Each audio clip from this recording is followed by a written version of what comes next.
Hello and welcome to Cinema to the Letter. This episode, it's that classic known as The Blues Brothers.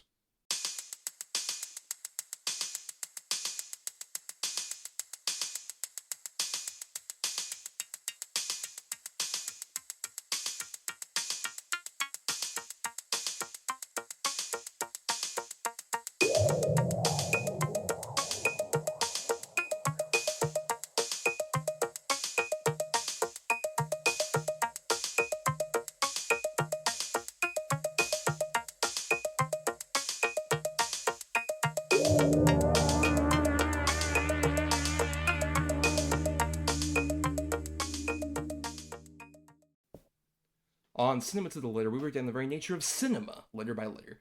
For each episode of a season topic, we cover 6 films that fit C for classic, I for indie, N for new, E for egregious, M for masterpiece, and A for atypical. Because who doesn't love an acronym, am I right? I am Thomas, and we're on a mission to pod.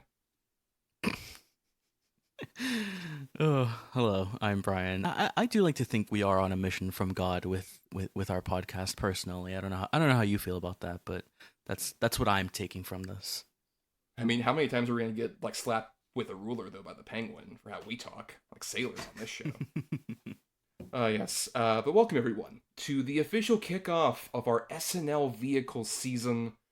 We are here to talk about, of course, the Blues Brothers, which is very tied to, of course, the not ready for primetime players era of SNL, the initial 5 seasons of the show. But we should say this is kind of stretching our definition of what a quote-unquote classic is, because usually on the show, we like to define a classic as like 1979 or prior for the classic era, and this is, of course, a film that came out on June 20th, 1980. But this movie feels very 1979 on like every conceivable level. It feels kind of like the end of an era in many respects. But also, in terms of like SNL vehicles that would be like 1979 or prior, it's a bit more like slim pickings, I would say. Because like we were kind of deliberating this in terms, and what we usually went for like eligibility for these is basically like if an SNL cast member is like one of the top like 3 or 4 leads of the movie. And if we have that kind of barometer, like the closest I think we could have that's in the 70s is like an Animal House, which we will talk about. It'll come Yeah. up with this movie, for sure. But also there's a couple of Chevy Chase vehicles, like Foul Play, the whole infamous thing of like he was on only the first season of SNL, and then he left because he thought he was hot shit, and then went on to do movies. And, went on to a career where he was just beloved and didn't act like an asshole ever again. Nope. And Nope. beloved by all, really. Especially his former cast members just loved him. Loved him so much. And then, of course, his spot ended up being taken up by Bill Murray, who also such a great guy who has done nothing wrong ever. Yeah. It makes it a bit difficult, I think, when we were choosing this, but I think we've done a good job with like, it's a 1980 movie. We're not doing like, from the 90s or something like that, so it's still within like our bounds of whatever arbitrary rules we've created. Within spitting distance, Yeah. But yeah, so the not ready for primetime players here. We talked about this with our previous mini-sode, where we announced all the movies for the season, Bryan. But you're not as up on your SNL history necessarily. So in terms of like this kind of era where we're talking about people like I mentioned, like Chevy Chase, Bill Murray, John Belushi, Dan Aykroyd, of course, who star in our film for today. There's also Lorraine Newman, Gilda Radner, Jane Curtin, Garrett Morris. I'm saying most of these off the top of my head. Like that kind of like pack of folks, like you're vaguely aware of, I guess, right?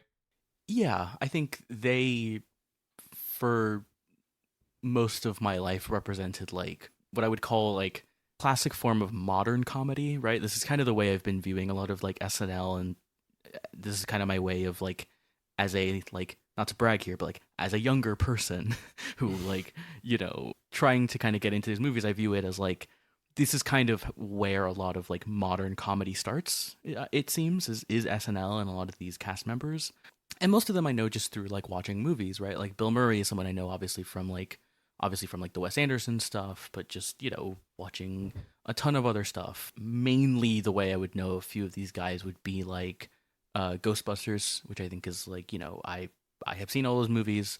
Um, I find them kind of interesting, but it is where I would have seen like someone like Dan Aykroyd for the first time, not included here, but like Ivan Reitman and Harold Ramis, who were not SNL members, but were kind of like on the periphery, it seems, right? Because they worked with a lot of these actors a lot of the time. Yeah, like Harold Ramis and all them, like they kind of got to know people like John Belushi via like the National Lampoon stuff, Right. which then spun off into SNL. I watched, what was it, the Drunk, Stoned and Stupid, the like National Lampoon documentary, and they talk about the fact that like yeah, a lot of those people were just kind of like swept up by Lorne Michaels and SNL, leaving the National Lampoon to the beginning of its end, basically, as both a magazine and also like various different kind of like outlets and stuff. Obviously, Animal House is a National Lampoon production, shit like that. But I definitely had the thing where I mentioned this in that bonus episode we did, but the not ready for primetime players era of SNL is like massive with my father. My father was, I believe, 13 when SNL started, so he was like the exact perfect age that anyone pretty much has when they get into like whatever SNL cast, and he was there for like the first cast. So I would hear stuff about like, oh, you got Tommy. There's all this great stuff like the samurai character John Belushi played. That's just as problematic as it sounds. But then like the Coneheads or all these other different things that I would hear from like either him or like various different other like comedy kind of like worshiping documentaries or podcast shit like that. People would like worship at the feet of all these different like players in that initial SNL cast. And having seen a fair amount of like that SNL period, mainly thanks to like the Netflix early streaming era where they would have all the like full episodes minus music performances, the whole aura around like the not ready for primetime players thing is like kind of the represents something where like I shout out to Podcast The Ride, a podcast I listen to and love, has kind of deemed it as like prom king comedy, which is to say people who have a bit of like, who can be funny, but there's also kind of like a chip on their shoulder and a kind of like, hey, look, I'm hot shit, and I'm the most popular kid, and I'm also really funny. Ain't that fucking cool? There is a bit of that. I mean, Chevy Chase exudes that. Sometimes that works in his favor, but he's still that is his vibe. Yes, I mean, like Chevy Chase is someone like who, I mean, I've seen like Fletch, right. a great movie. But mainly like I know him from like Community, which I binged a few years ago, and like I'm sorry, but he's pretty fucking good on that show. And so, but it is also, kind of including to Chevy, who thinks that show sucked despite being very funny on it. Very bizarre. Yes, like there is that kind of attitude, and I see that a lot with Aykroyd. It's kind of funny because watching the Jason Reitman film, like the way that Aykroyd is kind of portrayed. I mean, he's being played by fucking Dylan O'Brien, who is like one of these like Twitter white boys of the month, basically, for Gen Z. And when we watched that movie, I kind of thought the same thing that other people have said, where it's like, I don't know, Dylan O'Brien's kind of like way too like hot to be playing Dan Aykroyd, but like you look at Dan Aykroyd when he's at this time, and like I can see why he is giving off that kind of arrogant kind of energy. I don't know if I would say that about Aykroyd necessarily. I would say that's way more the case with John Belushi. Literally, Sure. Part of the kind of legend of John Belushi is that like his wife would often talk about how like, oh yeah, he asked me to go out to the homecoming dance. He was voted homecoming king, and he was like a football player, and then he got into like doing like skit stuff and shit in high school. So yeah, I think like a lot of this kind of like male chauvinist stuff versus Dan Aykroyd always just came off to me as like a lot weirder. Like he just came off as like the very peculiar guy who hung out with the popular crowd, but probably wasn't that popular at the same time. No, I guess what I mean by like the kind of arrogance, I guess, is that like I mean more confidence, right? Like right. It's the thing I get from a lot of these SNL people is that like they need to be like, you need to have that sort of confidence to look ridiculous and do these kind of ridiculous bits or whatever. And Aykroyd has always kind of exuded that kind of confidence. Like, I mean, especially Ghostbusters, because of how like much that was kind of his, thing. He co-wrote it, I believe, with, oh gosh, I can't remember who is on the, but he. I believe it's Ramis co-wrote that one. Is it Ramis? Okay. Yeah, like, but it was clearly very precious to him, and you really get that sense when you watch any of the Ghostbusters movies, like even in like Frozen Empire when he comes in, like, you know, and is just like delivering these like really manic lore, like conspiracy lore stuff. It's like you get a lot of the kind of like confidence of why like at the time a lot of this stuff like felt so brand new and felt so subversive and felt so like, you know, like this was a fresh take of comedy at this time. And you know, we'll talk about Dan Aykroyd a little bit more, but like someone like John Belushi, I would say like I had no knowledge of him really going into this. I knew like the name, I knew obviously like the tragedy associated with him and his tragic death, but because of that, right, because of like his kind of like relatively short career, he just wasn't someone I ever like knew a lot of. I literally like up until I don't know, maybe a week or two ago, did not really know the difference between John and Jim Belushi, really. So yeah, it's also been really interesting, I think, going into someone like Belushi who did not have a long career, and you know, it's very interesting to see. You know, we'll talk about it with this movie, but kind of what his thing was, right? Because all like the whole thing I think of when with SNL people is like, what's their thing? What's their shtick that they do? And so, yeah, interesting to kind of get into this, I think. Yeah, because like Belushi was definitely somebody who I knew more for like the kind of legend. Like there's the whole factor of like Animal House is basically a movie that dominated the fucking poster section of places like Spencer's Gifts. Like that kind of fucking good vibe. Poster. Yeah, it is a good poster, yes, but even not even just that, but also like the one poster of like John Belushi in like the college sweater with the Jack Daniels. I like saw like fucking way too many houses of people who were not in college. Like my dad's friends were just like, really? You have that fucking poster? Okay, sure.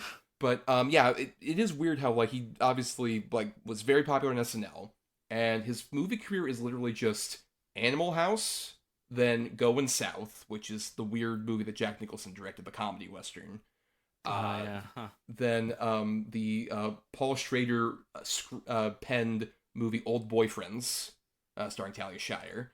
Then Steven Spielberg's 1941, Blues Brothers, Continental Divide, Neighbors, and then he dies within like 6 months of Neighbors coming out. Yeah, so that's pretty much like because most people wouldn't have watched like from you know our kind of era wouldn't have watched like the SNL stuff. So like that's kind of like what we have basically to kind of look back at Belushi in.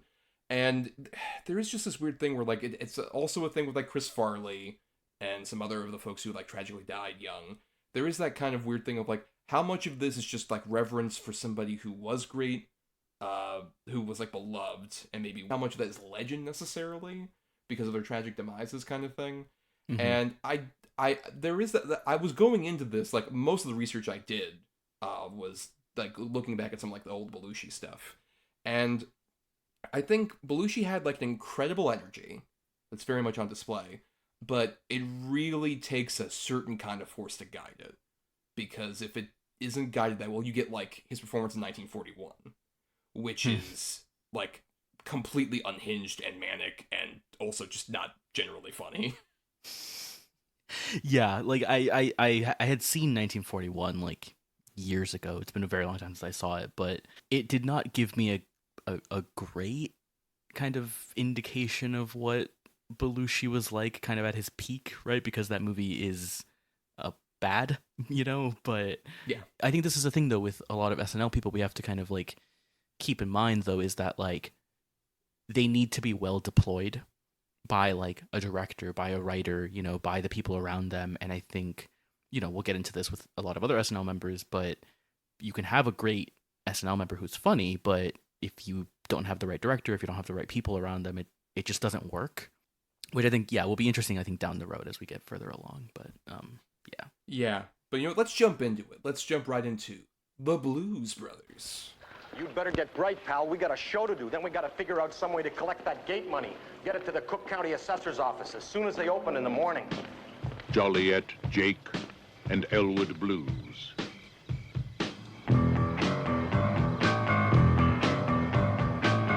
Two men with a mission, and only 11 days. don't come back until you've redeemed yourselves. For me and the Lord, we got an understanding. We're on a mission from God. Hit it. John Belushi, You, how much for your wife? Dan Aykroyd, After the gig, maybe we could, hang out together. James Brown, I heard the sound in my car. Cab Calloway, Ray Charles, You know depreciation, man. Carrie Fisher, I must now kill you and your brother. Aretha Franklin, You're living with me now, and you're not gonna go sliding around with your old white woman friends. and the Blues Brothers Band. Let's go, boys. The Blues Brothers. Are you the police? No, ma'am. We're musicians. So the Blues Brothers came out June 20th, 1980. As you mentioned, written by Dan Aykroyd, based on the SNL skit. This is the first example of this, of a movie that is based on something that did appear on SNL, even though originally, the big thing with the Blues Brothers is that it was a sincere musical act that Dan Aykroyd and John Belushi kind of started out of. Dan Aykroyd, this may shock you, has an incredibly encyclopedic knowledge about blues, like musicians. Given, Sure. he is a Canadian, but he spent a lot of time in Chicago, really loves blues stuff, introduced John Belushi to the blues because he was much more of like a metalhead, and he eventually became very much into punk stuff. Like, he invited Cool. Fear, the band, onto SNL, and infamously they destroyed the set when they came on SNL. Cool. But he ended up becoming like a fan of the blues alongside Aykroyd, and they ended up starting the Blues Brothers. They opened for Steve Martin's stand-up tour. And they also did like some local clubs in like New York and stuff like that before they did premiere on SNL. And then they ended up releasing their first album, Briefcase Full of Blues, which hit number 1 on the Billboard charts and sold over 2 million copies. So it is a double platinum album, which is nuts. Look, watching these movies that I have seen for context here, and also just this era, like, it really shows how different of a time this was, and I don't mean that in a bad way necessarily. Well, in some cases I do. We'll talk about Trading Places, but but man, times used to be so different. It's crazy. I watched like a Belushi documentary where I believe it was Harold Ramis said that like he started worrying for John Belushi the moment that he had the number 1 album. He was on the number 1 TV show at the time with SNL. He was in the number 1 movie at the time. With Animal House, and he was like, given John's appetites, I knew that he felt invincible, and I didn't want him to feel invincible because I knew he would eventually self-destruct, and sadly he did, of course. But yeah, it is wild where, admittingly, if you're at that particular top, and more importantly in the late 70s, where just you could get cocaine right in front of your face like at any time, especially at SNL. They talked openly about like, oh yeah, we snorted coke all the time. We fucked each other. It was like a big, giant, massive orgy of drugs and alcohol and sex. So I get why someone might be tempted and go down a certain path, unfortunately, with that. But we should mention that Dan Aykroyd is the co-writer on this. And the other writer, and also the director of the film, is Mr. John Landis, who is very much tied to sort of SNL history. In terms of, he made a lot of vehicles that revolved around these cast members, like Animal House he previously directed, and he would go on to direct Trading Places, and also Coming to America. Utilized like people like Dan Aykroyd and Eddie Murphy a lot in his especially like more successful films. And when we were planning this particular like C for Classic option, the 2 main movies that kind of came up were Blues Brothers and Animal House, which are both John Landis movies. And there was a bit of trepidation, because if you're unaware of John Landis, just Google Twilight Zone the movie.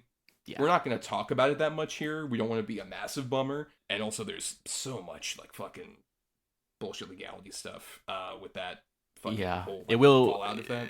It will ruin your evening though, so do it at your own discretion. Yeah. Listen to this episode first and have fun. Yeah. And then settle yourself down for that if you're unaware. But yeah, he's a very controversial director in that regard. Yeah, so I did end up rewatching a lot of Landis stuff as well, just because I have a weird, complicated relationship where a lot of like the movies I remember like being introduced to through my dad, like Animal House, Three Amigos, another one with a bunch of SNL people, or Coming to America, were Landis movies, and I still have a lot of like love for those movies. But at the same time, I can say all that and also be like, yeah, I'm glad that his career died.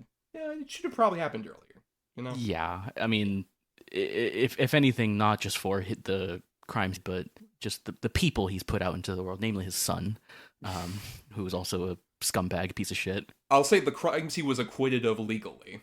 Sure. For legal purposes, we will say yes. That. But yeah, and also even just objectively, like at a certain point, he just makes a bunch of fucking terrible movies in the 90s as well. Sure. Yeah, I mean, it's the weird thing though, I think, because of like, it's like there's a lot of directors like this that are like, not just to use the word controversial, but like directors who, you know, when you say their name, it kind of leaves a bad like taste. You know, people like Woody Allen, Roman Polanski, like that, where it's like you cannot understate, I think, how important they were to, you know, in this case, like comedy history and like film history. But it is kind of hard, I think, to like sit down and be like, okay, I'm gonna watch a John Landis movie. So this is kind of a good excuse, I think, to have watched some of these movies. And also, like, I said this to you before, but I had a very like weird moment of finding out that he directed the Michael Jackson Thriller music video, which is like one of the biggest pieces of media of like my lifetime, maybe. Like it's crazy how like a bit before your lifetime, technically, but sure. But throughout my lifetime, like I have a very distinct memory of like being in like a middle school classroom and it being Halloween, and we just watched the Thriller music video, like for no reason, like just because it was how, like, like crazy. Watching a few of the movies I have seen of his, I can say that like he's not an amazing director necessarily, and you've seen more than me, so it's, you know, I'd love to hear your thoughts as well. But like, he's good, but I think a lot of what it seems to me he was really good at is just working with people and working with like not just actors, but like as we see in the Blues Brothers, like musicians and just tons of people. And I think that seems to be more what he was good at, which, you know, the Blues Brothers is shot pretty well. It looks very good. There's a lot of great stuff in it, but, you know, it seems more that he was like great at working with a lot of these comedic people and musicians and stuff like that. Yeah, how do you feel about him as a director? Which we should know, by the way, any compliments we may give to this movie or John Landis' directorial efforts are not a compliment to the man. Yes, yeah. No. But yeah, I think what Landis excelled at as a director is more that like he knew to not like overcomplicate his style. Like his style is very much doesn't have necessarily a style. Like there's a lot of like big wide shots in like the Blues Brothers for like the big dance numbers and stuff. And even in like American Werewolf in London, he just knows to put on full display in that movie the effects work from Rick Baker and just like have it like unfold in front of you. And that's more of like what he wanted. He said as much with that movie. So like I want to like have the, you know, werewolf effects like in without many cuts and just like have this person transform right in front of you kind of thing. So he just knew how to like kind of put the camera down in like interesting angles and then kind of like let, you know, either the comedic influence or like the horror stuff in American Werewolf in London like just flourish in front of the screen with like whatever shot he put down. And I think for that, it's not necessarily that he's like, you know, a bad director, quote unquote, but he's not like one with a lot of flourishes. He would more put the flourishes on, say, effects pyro work that shouldn't have, you know, been done at maybe that particular time. Just, you know. He's definitely a director of excess, which I think will, admittingly, like when I watched it this time, did kind of affect me with, say, the massive car stunts. It was kind of like, oh, yeah, this guy loves the excess of, like, machinery, like, fucking flying through the air and shit like that. He kind of told on himself a bit.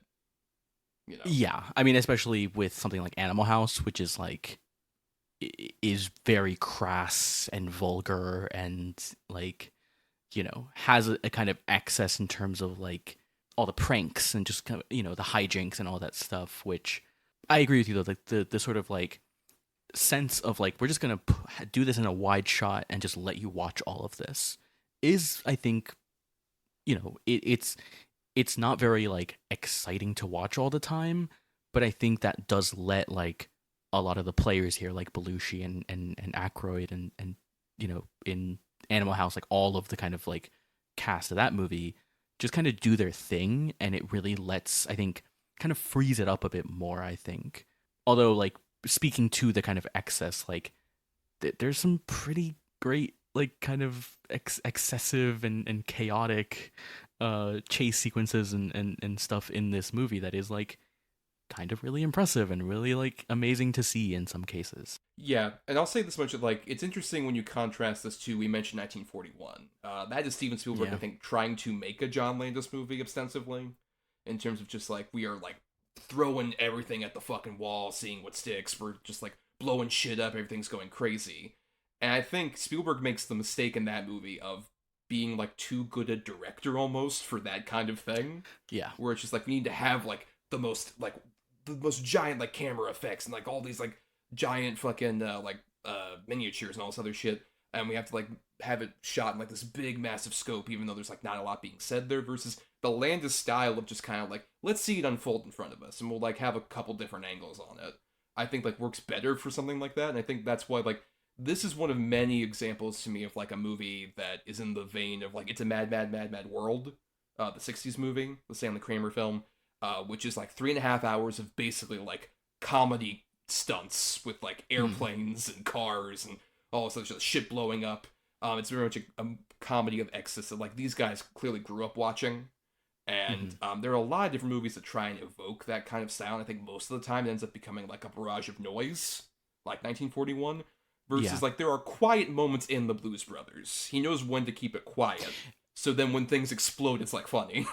Yeah, I mean, like, I think of, just the way the movie opens with, like, this slow kind of process of John Belushi's character, like, getting out of prison and seeing, like, him and Dan Aykroyd hug in the street and stuff like that. Like, he knows how to sort of, like, slowly dial this up, as opposed to, like, Spielberg, where, like, you're right, like, Spielberg is too good of a director. He's too skilled visually to sort of, like, do a lot of those quiet kind of moments in a comedy like that. And so, and he lets, I think, a lot of the, like, chaos, like, we'll talk about that final, like, car chase through, like, Chicago, but, like, the way that, like, cars just, like, pile up on each other and, like, are smashing up right against, like, where the camera would be and stuff is, like, it is quite, like, compelling and fun, I think. Let's talk a bit about, the movie here, because you were talking about this to me, Bryan, that, like, you were aware that the Blues Brothers was, like, a thing,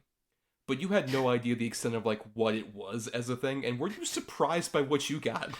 Yeah, so I mainly know the Blues Brothers just from cultural osmosis, like, the look of the Blues Brothers with the black suit and the hat and the sunglasses is so iconic and has been parodied. Like, what I was telling you, like, the first time I probably encountered the Blues Brothers as a concept was, like, Drake and Josh. Yes. They did, like, a parody where they dressed up as the Blues Brothers. But right, it's kind of one of these things where I know what it is. It's like a vague concept to me, though, and I didn't really know what this movie was about as a film, as a plot, or whatever. And in some ways, I was surprised. I mean, we can talk about I can't even call them cameos. I mean, there's some cameos in here, but just the, like, cast here that they have gotten, the supporting cast, is insane.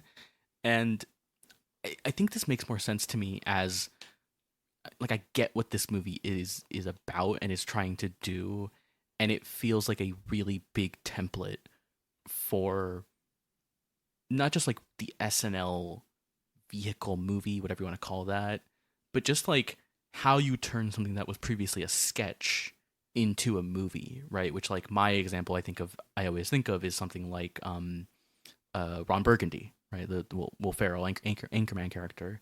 And this just feels like it kind of, like, sets the template for a lot of that kind of stuff, which I think is really fascinating. And also, in terms of just kind of, like, discovering what this movie was, pretty great movie. I really enjoyed this movie a lot. I thought it was so fun. Again, we'll talk about a lot of the cast here, but you were saying kind of about how the Blues Brothers was started as kind of this like sincere like musical group, and I was really surprised at how many musical numbers are in this and how good they are. Like they're pretty good and very fun, and you can see how committed Belushi and Aykroyd are. You know, we can talk individually about both of them in a minute, but yeah, I had surprisingly, as I've kind of struggled with like I kind of struggled with Animal House getting into it. I'd never seen it, and you know, with all due respect, I kind of referred to it as like kind of boomer comedy in some ways. 100%.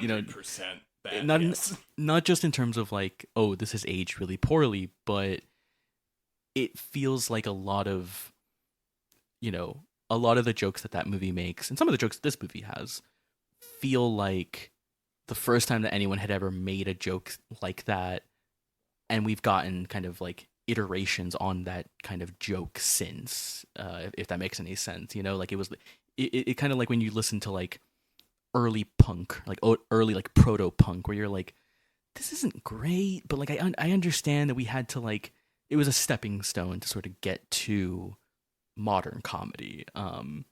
But yeah, I really enjoyed this movie. Really great. Yeah, I think the big thing with you know, what you're talking about with like the kind of the commitment, I think that is even true with like an Animal House to a certain extent. There's definitely like a commitment to the bit. It is just a problem of like, I agree with you, it's all like very boomer comedy of just like, oh, panty raids and all this other shit that is just like, yeah, that just has not held up very well. Versus what I like about the Blues Brothers is like, while there's that sincerity about the blues there, like it comes from a different place than like when you see, you know, the Blues Brothers perform in concert. It feels kind of like, oh, are these just a bunch of like a couple white guys doing like this, you know, music that was famously very black in its influence. And I like the fact that Aykroyd was very adamant about like, no, we need to have like classic blues performers actually like perform here. And a lot of people that like hadn't really like worked that much because of like their kind of decline from like the 60s forward, like Aretha Franklin and James Brown were not nearly as popular as they once were at before, and the Blues Brothers kind of helped catapult them into a second wind of a career afterward. And you can tell there's like that kind of joy there, but there's also just a weird fucking mythology with these guys that I really love. With like, it's a big thing with like Aykroyd in general, because famously with both this and Ghostbusters, he didn't write them originally as scripts. Like this was the first screenplay he ever even attempted. And when he originally submitted something, it was a giant Bible, basically, that was over like 500 pages, basically giving like the backstory for every single member of the Blues Brothers band, like not just Jake and Elwood, but like the fucking Steve Cropper and all these other fucking people that are in the band had their own fucking movie, basically. And John Landis had to be like, Dan, like, we can't fucking make this into a movie. I have to like take all of these ideas that you have and make them into like a functioning script at about 120 pages, basically. And I just love that kind of element of this, where like right from the jump with Jake and Elwood, you get a full sense like these guys have lived some kind of like weird giant life that we're completely unaware of, and also they live in a weird fantasy world where like they could be in the middle of like a car crash or a building explosion, and it doesn't matter, they're fine. It's what I really like about this kind of type of comedy. I think that like SNL kind of like a lot of SNL movies like do this. There's no like eye wink or anything like that. Like this is taken with full sincerity. That like Carrie Fisher fucking pulls out a bazooka and just shoots a building. It's so funny, and it's just completely out of nowhere, but taken with like full sincerity. And I really appreciate that, and I really like that. And I think, you know, it's interesting for like Aykroyd in particular, who in Ghostbusters or in, you know, some of his other movies, like has the more like manic, like 1,000 words a minute kind of thing, where he's just constantly like wired constantly. And for this movie, like he, like it's funny you mentioned that kind of like 5,000 page like booklet that he like, you know, submitted, but like this is a pretty measured performance from Aykroyd, I think, relatively speaking. And I think it's kind of what makes him in this movie really work for me is that he's not going like there's restraint, and it's kind of the thing with a lot of like these SNL people is kind of like, we know that they can go big and go, whatever, but the restraint I think is really important. And I think, yeah, he shows a lot of that, which I think I really like about that. I will also say, like, when I started watching this, I definitely did have that thought of like, oh, is this kind of like, obviously, like, I don't think it was a big term at the time, but like cultural appropriation, right? Like, is that what this is? Is it just two like white guys who like love the blues and are doing this? But there is also a sincerity in the way it treats those people. It isn't using James Brown and Aretha Franklin as just kind of like, they don't just pop up for a scene. Like, they have like real stuff they're doing, which I think is like what's kind of what makes this movie work and not feel sort of outdated necessarily, is that it actually sort of gives them like some kind of character, some kind of like bit, a musical sequence to do, like stuff like that I think like really makes this feel like a sincere love of like the blues and the history of the blues and how important it is, and not feel like, just white people sort of, coming in and claiming this as their own, basically. I just think, yeah, with like Aykroyd, for example, as Elwood, what I really love also is that like he is kind of like the straight man to Belushi, because obviously Belushi's the energy. Belushi is like constantly on a tear, going crazy, going manic. And while Elwood is kind of like a bit more grounded than Jake, at the same time, he is fucking weird. Like, I love that bit when they go to Ray Charles's shop and he just looks at the toaster oven and puts like a piece of bread in there to like toast it. Yeah. He like looks around, like just takes it out. Like the way that he just puts stuff in his jacket. Like there's that, or when he shoplifts from the one gas station while they're waiting for the gas to come, he just steals like an entire like car brake thing. Yeah. It's in his jacket. I do also think, I mean, like, I've never associated Dan Aykroyd with being cool. I'm sorry to Dan Aykroyd, but like he is more of like a nerd, I'm sorry, but like you make Ghostbusters, you're a nerd. I'm sorry. I don't think he would shed himself away from that. No, that's true. Necessarily. Yeah. When you host like a History Channel thing right now, it's all about like weird alien shit. Yeah. You can't say like, no, I'm not a nerd at all. That's true. Let me correct myself. I always associate Dan Aykroyd with being a big ass fucking nerd, but there is something about, I mean, being the straight man, and also just the way he kind of carries himself, and the outfit is just very cool. It is just a very cool outfit. The fact that he always has his sunglasses on, and it's like an iconic look. It really kind of adds to that factor, and it's a thing of like, even in like movies, like I'll talk about Trading Places later, to put a pin in that, but I struggle with Aykroyd as a performer as well. Like I don't really like him in Trading Places. I like him fine in the Ghostbusters movies, but there's better. I think he's not my favorite of the Ghostbusters, but I like him in this movie again because he is playing the more straight man role, which I think it's kind of interesting to see him play that, because he's not usually that. I like Aykroyd in this movie, weirdly enough. Yeah, I think Aykroyd, like, the fascinating thing, too, with him is, like, after... Because, like, he was so deeply associated with Belushi, obviously with, like, SNL, and this movie. Even, there is a connection with Animal House, in that there's the character D-Day, who's the guy on the motorcycle, played by Bruce McGill, very young, which I'm sure you were also weirded out by. Yes. Bruce McGill looked like... But that's based on Dan Aykroyd, basically.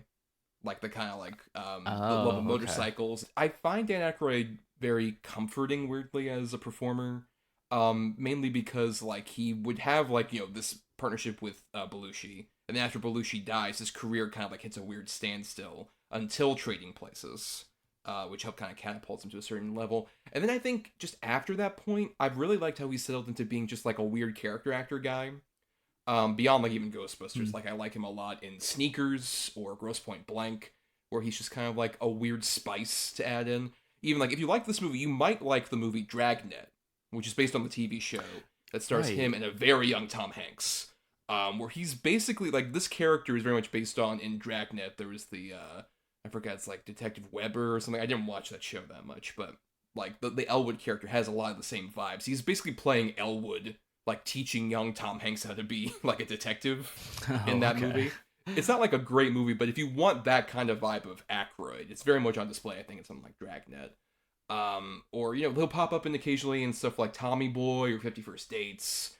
Even, I really like him, like, Behind the Candelabra as a supporting player. I don't remember that movie, but okay, yeah. He plays like the manager, I believe, for Liberace. He's like on the golf course a lot. Okay. I think I like him as kind of like a spice, and even like when he's written stuff, because his writing career is also fascinating, where it's like Blues Brothers and Ghostbusters, and then all the failed attempts to do that again with like either Blues Brothers 2000 or like Ghostbusters 2 or infamously Nothing But Trouble, the one movie he directed, which is a fucking garish nightmare of a movie that is just Dan Aykroyd unchecked on every level. So that might, I don't know, make your head explode if you were to watch Nothing But Trouble, because that's truly like a movie that like makes me genuinely squeamish. That movie's like disgusting in certain parts of it. It's just like oily and greasy, and like basically the movie that everyone who hates Texas Chainsaw Massacre 2 thinks Texas Chainsaw Massacre 2 is. It's a Carnival Geek show. Interesting. Okay. Yeah. With him here, I just like the fact that him and Belushi do kind of have like, you know, a very typical kind of like comedy duo like look, even like on a silhouette level. Like Dan Aykroyd, long and lanky, John Belushi kind of short, stout and squat. Like it's the perfect kind of like comedy dynamic just on like a visual level, just comparing the two of them. But even like the way that they do the back and forth, like when they go over to Aretha Franklin's restaurant, and he's just like, I would like plain white toast, nothing on it. And Belushi's just like 4 fried chickens and a Coke, please. Like they're polite boys, but at the same time they are weirdos and criminals. I like that the movie like doesn't shy away from that. That's a big thing. Is that like these guys are like criminal assholes, but at the same time they're really fun. Like the whole mall chase is very exemplifying that. Where it's like they are going through this mall, putting so many people in jeopardy, but going around because they know like they're not going to hurt anybody. And also, the way they point out stuff at the mall, just like, wow, this place has everything. Like, baby it is clothes. really funny, especially, now when, like, the shot of, like, the JCPenney, and I'm just like, wow, malls just aren't a thing anymore. It's kind of funny. Yeah, like, I like that they are, like, polite to people they meet, you know? Like, I mean, at the end, I love running through the lobby of the like, state building or whatever, and they're just like, excuse me, could you point me to, the... Cook County Commissioner's office. It's like, oh yeah, you go down there and then to the left over the elevator. Thank you, and they run. And they start running, yeah. Or even like when I love like the bit of Belushi I really love is in the scene with Aretha Franklin when they're ordering the food and she's kind of very confused and like is repeating it back to them, and then she says like, and nothing to drink for you boys, and Aykroyd's like, no, nothing for me, and Belushi's just like, a Coke, which she just said. I think the way that like the movie handles them of being like incredibly polite and gentlemanly, because you know they're wearing suits and they're polite men, but also they're like blues players and criminals, and they're like on the run, and they clearly don't care about any kind of sort of polite society or anything. It's an interesting kind of characterization for them, I think. And so I'm curious, with like the other side of this, how do you feel about Belushi being like so unfamiliar with him? I prefer him in this than in something like Animal House. Animal House, it is just like some of the bits that he's doing are kind of like, again, just haven't aged well, or are just kind of like the way that when I say like that I view a lot of this as like boomer comedy, it just is kind of like a joke will happen and it will kind of be like, oh, that's the joke. That's, you know, there's a simplicity to it, right? Because again, like a stepping stone. But for Belushi, I get his thing, and I get why he was such a big deal. And I think it's the energy, I think, more than anything. Like, just, you know, the fact that like, I love the bit when they get to the what's it called, Bob's like country place or whatever it's called, like, right, when they get to that place and Belushi is just like, nope, this is the place, we're doing this, and like him talking to the owner and just like, oh, my partner is writing a check right now, I need to go sign it as well. Like, all that I usually go inside the car and sign on the dash. Like, it's really, really funny, and I think it is just the kind of like energy he's able to maintain the entire time. And I think it's a great pairing of the two, right? Like this, it's the like the buddy like cop formula, for instance, right? Like you have the straight man, and then you have Belushi as just like so much energy, so much chaos. You know, like him at the restaurant and just constant, you know, being like, we will come here every single day for breakfast, lunch, and dinner. I think is funny, and I understand sort of the kind of like what made a lot of like this type of comedy, like how crass it was, how like it was going so like flying in the face of like the people at the restaurant, right? Like the kind of rich, like upper middle class, upper class kind of people. I think is like it's really great, and also I mean like watching them dance is so funny to me. Like I love in like seeing like him when he like jumps in at the church and just starts like tap dancing away. There's such an energy there that I think is so like infectious for this movie. Yeah, doing his cartwheels, which he did at least like the like in and out of the shot. Obviously for like the big long shot where he did cartwheels down the whole church, that's not John Belushi. But like him going in and out of a shot is John Belushi. He loved doing the cartwheel thing. He loved doing like that kind of boundless energy. Yeah, is like it's really infectious and charming. I think more here than it is in Animal House. Even though there's some fun bits like that in Animal House. Like probably my favorite bit in Animal House is when he's talking to Flounder, the one guy who like fucked up his car, his brother's car, and he's trying to like cheer him up as he's crying. He's just like, "Oh, come on, what are you doing?" And then like he's just doing like elaborate like faces, and then he like smashes a bottle over his thing. He's like, "Ah, that cheer you up?" Shit like that. Like that's like the funnier stuff to me in Animal House, honestly, than like any of the other like the the tip of like Toga, all that like shit that's been like memed to death or whatever. Right. About him in Animal House. It's just like when there's kind of like a sincerity to him as a character that isn't just like complete like excess and like gluttony kind of like angle to it that he really fell into. It's there's that weird psychology too, is like a bigger guy who likes comedy. There was always that kind of thing like, oh, this is what a fat guy needs to do to get a laugh, right? Is like be like this. There's that kind of like weird archetype that like most people associate Belushi with because of especially like his party animal kind of persona off camera and shit like that. But with like with Jake Blues, I just like the fact that there's, you know, he has like a weird epiphany in this movie, like at the church scene when like he discovers God, as it literally like shines through on him. Even though Elwood can't see it, and he's like, "What light? What are you talking about? I don't see anything." And that Jake's just like, "Oh Jesus, tap dancing Christ! I see the light."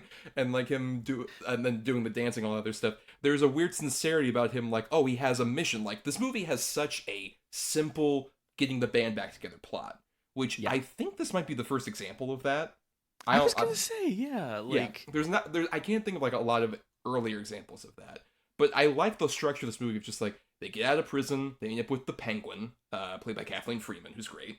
And she just says like, oh no, the orphanage is going to close down, and we need, $5,000 before next week. And they're just like, well, how about we get the money for you? No, I don't want any of your dirty money. I'm like, all right, I guess we'll try and do it like the better way of holding a benefit concert and then getting all the different band members together. And I find that like much more, it's very simple, but it's also really endearing, especially when they do encounter the band members who are the actual band members, which I'll just shout out. Okay. It's Steve Cropper, Donald Duck Dunn, great name, Murphy Murph Dunn, Willie Too Big Hall, Tom Bones Malone, Blue Lou Marini, Matt Guitar Murphy, and Mr. Fabulous Alan Rubin. I like just like the weird sense of kind of like camaraderie we get with them and the band members. Where like they're clearly not actors, the other band members, but they're all like still endearing, kind of like in the way like when you watch SNL and like a musician hosts, where it's like they're not actors, but you know they're giving it the college try, they're having fun. And I would say particularly my favorite is Willie Hall. He's the drummer. Oh, he's the drummer. Yeah. I think he's genuinely just really charismatic and funny, especially when she's like, "Oh, Elwood and Jake, how's it going? It's been so long. Where's that money you owe us, motherfucker?" Just great line delivery. Yeah. But yeah, how do you feel about the other band members and accumulating them over the course of the movie? Yeah, I like the setup for this movie, how kind of simple it is, and I think the simple plot, I think it lets room for a lot more of like the chaos that, you know, because you don't need to be thinking about like what the plot is. You can just enjoy a lot of that, because there are certain SNL vehicle movies, one I'll talk about later, that I keep mentioning, but that just feel like extended SNL sketches, you know, like so much of the movies just feel like this is just like an SNL sketch extended to like 10, 15 minutes or whatever, or even longer sometimes.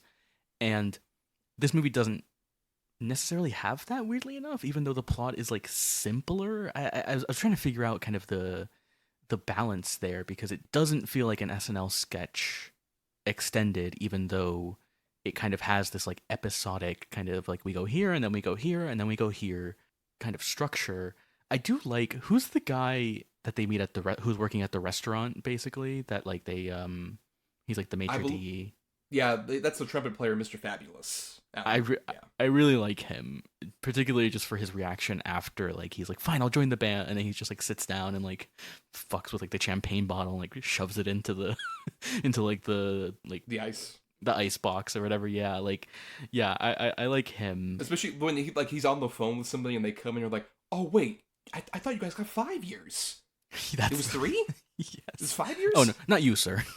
Yeah, right, on the phone, yeah. And we should also shout out, making one of his early film appearances, not his debut, Paul Rubens. Yes. Yeah.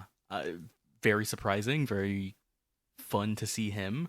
Yeah, but I like, again, the structure of getting the band back together, which, again, like, I had the thing of like, is this where that comes from? Like, I had that when I watched Midnight Cowboy last year, where I was like, is this where the I'm Walking Here like comes from? Like, that's such a crazy thing that like has transcended all like media, right? Like, getting the band back together is like just a normal thing that people say in everyday life. It's crazy. It's an interesting thing to think about, I think. But yeah, and then I think in terms of the plot being kind of that perfect mixture of ridiculous and simple, where it's like, oh, they need $5,000 to save the orphanage, you know? It's like, and how they're going to do that is put on a big show. Like, it's ridiculous, and yet it's simple and allows for a lot of like the hijinks, like we get it, when they pretend to be the good old boys band and stuff like that. So yeah, I really like that. And I'm kind of also just curious to see how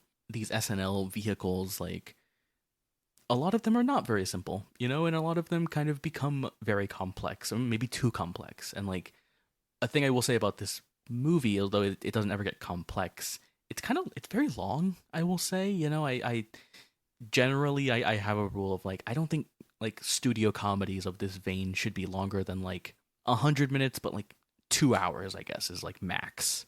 Right, and this movie's 2 hours, 12 minutes. If you watch the theatrical version, not the extended edition, it's 2.5 hours long. Which, I mean, like, again, and there's exceptions to this, of course, like a lot of the Apatow comedies are over 2 hours, but, you know, for stuff like this, I think it can be very easy for the energy to kind of, like, wane towards the end of the movie, but it weirdly doesn't with this one, right? Because it kind of maintains a lot of that momentum throughout, and you have, like, the structure of like, okay, we have the band together, now we need a gig. Okay, we played that gig, but that, you know, that wasn't real, basically. We don't get any money off of that, and so we build to like this big show. It maintains a lot of that energy throughout, even though it could feel like it could get old very quickly, you know, which it is kind of a testament to just a lot of like, you know, the stuff we're talking about, right? The cast and a lot of the writing and the supporting cast as well and stuff. So it's a really big benefit that I think that the Blues Brothers was, as a skit, was just like the two of them performing on stage, like different numbers, because like that's so malleable. Like you can do like whatever with that, basically. And I think that's a big problem that like a lot of other SNL movies run into the problem of, like Coneheads, another Dan Aykroyd vehicle. The whole premise of that show, Bryan, is that Dan Aykroyd, Jane Curtin, and it was Lorraine Newman on the show, but then they had a different actress for the actual movie. A family of aliens who have like giant cone heads, but they were passing themselves off as like immigrants. Jesus. That's like the bit. Okay. Yeah. And that worked for like some skits on SNL. But even then, like a lot of these movies are usually based on like very popular skits that like had already been wrung dry because they did like it like 10 times or whatever. As opposed to like the only other like SNL movie where they do have one where it's like, oh, this was used a lot, was like Wayne's World, for at least the first movie. Yeah. And Wayne's World works perfectly well because it's just like, oh, it's just Mike Myers and Dana Carvey's these two characters, and they have like the show, but like what's built around the show, like what are these guys' home lives like, and all this other stuff. That's enough to work with, where it's just simply like these two in the fucking basement doing Wayne's World, but like what's just outside the purview. Wayne's World is like actually the perfect kind of like companion piece to this movie in a way, because it's like both of them have that thing of like you have two great actors doing these characters and they build a movie around this somehow, right? But like, I mean, what are some other ones? I'm just kind of thinking about this, and like, what are some of those other ones where like SNL movie based on a sketch that was kind of like done on the show specifically? Well, not including the sequels, both Wayne's World 2 and Blues Brothers 2000, which I'll talk about a bit, sure, a little bit later maybe. But yeah, there's Coneheads, there's It's Pat, which I haven't seen, have just dreaded even doing, because that's the one that's about the character who the whole joke is like, which gender are they? Oh no. Right, a comedy that holds up so well. Then Stewart Saves His Family, which was based on the Al Franken character, which that's the other one I haven't seen. But then A Night at the Roxbury, which was one of the early Will Ferrell vehicles. Oh, okay. With him and Chris Kattan, which is basically just like, the sketch was just like they're two annoying guys that hang out at the club and they do that weird like headbanger dance to What Is Love. Okay. They try to turn that into a movie. Hot take, I kind of like A Night at the Roxbury. I don't love it. Okay, never I seen think it. it's like, of these like kind of dregs of SNL period, I prefer it to say Superstar, which is Molly Shannon's character, where like she's just a very overexcited like teenager who does like, elaborate Molly Shannon bits, like do like Superstar, like all that. And so shockingly that doesn't really work at movie length. And then The Ladies Man, which is the Tim Meadows vehicle, where he plays like he was like a love DJ kind of guy. And that was the last one for a while until MacGruber, which was also the last one as of yet. Okay. Huh. Yeah, I mean it's an interesting balance, I think, because of like what you said, like the fact that like it's so easy for these things to just run dry on the show, and then how do you make a movie out of that and stuff. But yeah, I think what you said though about like it being very malleable like really rings true with this movie in particular, where through these characters and through that kind of like sincerity we were talking about, you can have like James Brown and Ray Charles here, and just like it becomes a lot about the supporting cast just as much as it is about these two characters, which I find like really interesting and really like cool that this movie like has a great and massive supporting cast. It also helps that like you said, like Paul Rubens shows up, and like Carrie Fisher shows up, and like John Candy is here as well. Like there's a lot of people in this cast. I'm curious, what is your favorite musical number? Oh man, I think the James Brown one at the church, because I think I like where it leads to with like the kind of like John Belushi like being like born again or whatever. But also I think just because like I don't associate James Brown with this era, like the 80s necessarily, or 70s 80s necessarily, like in my head for some reason, and seeing him do like a full-on musical number where he is doing the full like James Brown like wailing is very, very fun. That one, or I mean I really like the Ray Charles one because it's genuinely just so funny that like, I mean, the bit of before the musical number where he like shoots the kid trying to like steal the guitar, he like shoots the wall, just really funny. But also the fact that he's like, there's nothing wrong with this piano, see, and then he plays like the whole song for them, I think is like very fun, and is kind of that. And I think the Aretha Franklin one are moments where, again, my worries of like, is this cultural appropriation? Is this kind of like just about, is this white people doing the blues? But like, they are scenes that put black people in front of the screen and let them like dance and sing. Not just any black people, but like legends of blues. Right, exactly. Who, like I said before, like they had not really like done that much in like the decade or so prior. And this was like them kind of getting revitalized in an interesting way. Where I agree with you. My favorite is the Ray Charles one. The Shaky Tail Feather, I think is like so raucous and fun, and just like really displays especially like Ray Charles' just ability to like really infuse just life into this whole thing, where it's like whether it's inside the shop or outside with the elaborate dance number going on, which I love the fact that like those are all like amateurs. Langdon intentionally wanted like amateurs outside, and I think it works. It just feels like this neighborhood of casual folks just walking around is infused with the spirit of just this song and like really getting into it. It's all, like we said, like the very simple kind of like big elaborate shots. Like I love the shot of like all the dancers on the bridge and like the ones in like the foreground, they're like right outside the store, and then even cutting inside with like the, you know, all the different band members like immediately getting into it. I really want to shout out Lou Marini, who's the saxophone player guy. Oh yeah, I think he's also very funny in like that sequence, or the Think number that Aretha Franklin does. I love when he takes off his hairnet and just like lets his hair flow out and then gets on top of the diner and starts like using the saxophone. But like that, or in the other number, just the way that infuses so much energy. But like both those numbers I think are great, like the Think one as well, which is also very interesting because Landis talked about this, that like the problem with like Aretha Franklin and some of these other people is that like they would never sing the same song the same way twice. So with playback, it would be difficult. It's like, oh no, that doesn't quite match up. You can tell he's kind of editing around that, but in a way that fits seamlessly with like Franklin. Like that number is like so fun with like the three backup dancers, and even like I love Jake and Elwood just like observing for a bit. And then getting into it for the chorus and then going back is so funny. I really like when they kind of like get into the dance numbers because like, again, you can tell, I think Aykroyd's kind of like respect for these musicians, right? Where he is not, in that Aretha Franklin one, like they're not trying to make themselves the centerpiece, basically. Like they are like off to the side, but they're still kind of like really getting into it. Like Aykroyd, like my boy's got moves. I was not familiar with your game, Dan Aykroyd, but it's you just get a really good sense that they wanted to like. There's almost you get kind of the sense that like they like Aykroyd specifically is like excited to have Ray Charles and Aretha Franklin like on set and just kind of like be around them as they're performing, and it just like comes across so well. And like, you know, they don't have that much, but like I mentioned, like Ray Charles, like he's funny. Like the small bits they give him are like I love the bit where he like is saying like, yeah, I'll give you $2,000 for it, and I'll even throw in the black keys for free. Which is just really funny.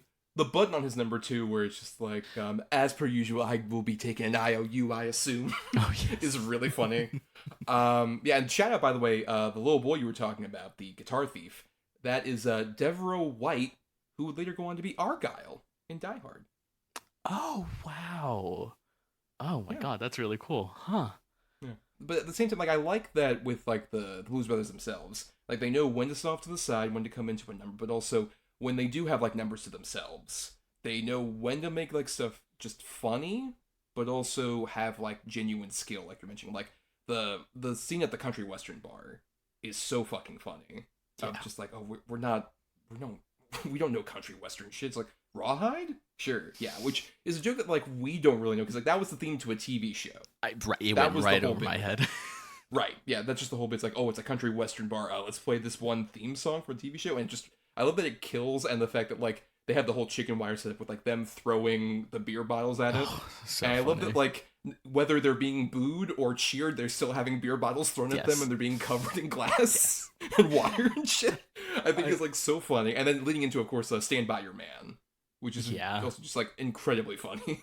I like these small bits where you can see, like, Aykroyd kind of, like, not break character fully, but you can see him, like, as they're being hit with, like, all the, like, the fake glass or whatever, like, the bottles, you can see him, like, turn to, like, the band members, like, smiling, like, a genuine, like, he's kind of, like, as Dan Aykroyd. I think it's, like, I really like that kind of stuff. Like, I like when people break on SNL a lot of the time. I think it's, like, it's a genuine moment of, like, they're having fun, right? And you're seeing that they're having fun because, like, it's breaking them. They're breaking character and stuff like that. I think it depends on the performer, because, like, something like that where there's a smile that cracks is funny, as opposed to, like, you know, say Jimmy Fallon. Had to pick the worst person. By the way, they had, like, the SNL, like, 50th concert. He hosted it, and he opened with a big Blues Brothers number. Oh no! Oh, Jimmy. Yeah, which was just like, oof, this is, like, rough. Especially weird that, like, he had a bunch of backup dancers, but not, like, a second person. Which felt weird. Like, you don't have, like, an Elwood, or you're the Elwood and someone else is the Jake, maybe? It doesn't, I 100% am sure that like Horatio Sands would not return his calls. Oh, sure. To do that.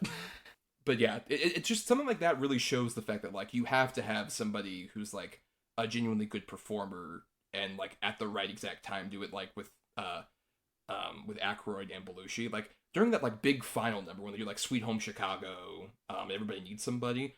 Those are like big, raucous, fun fucking numbers.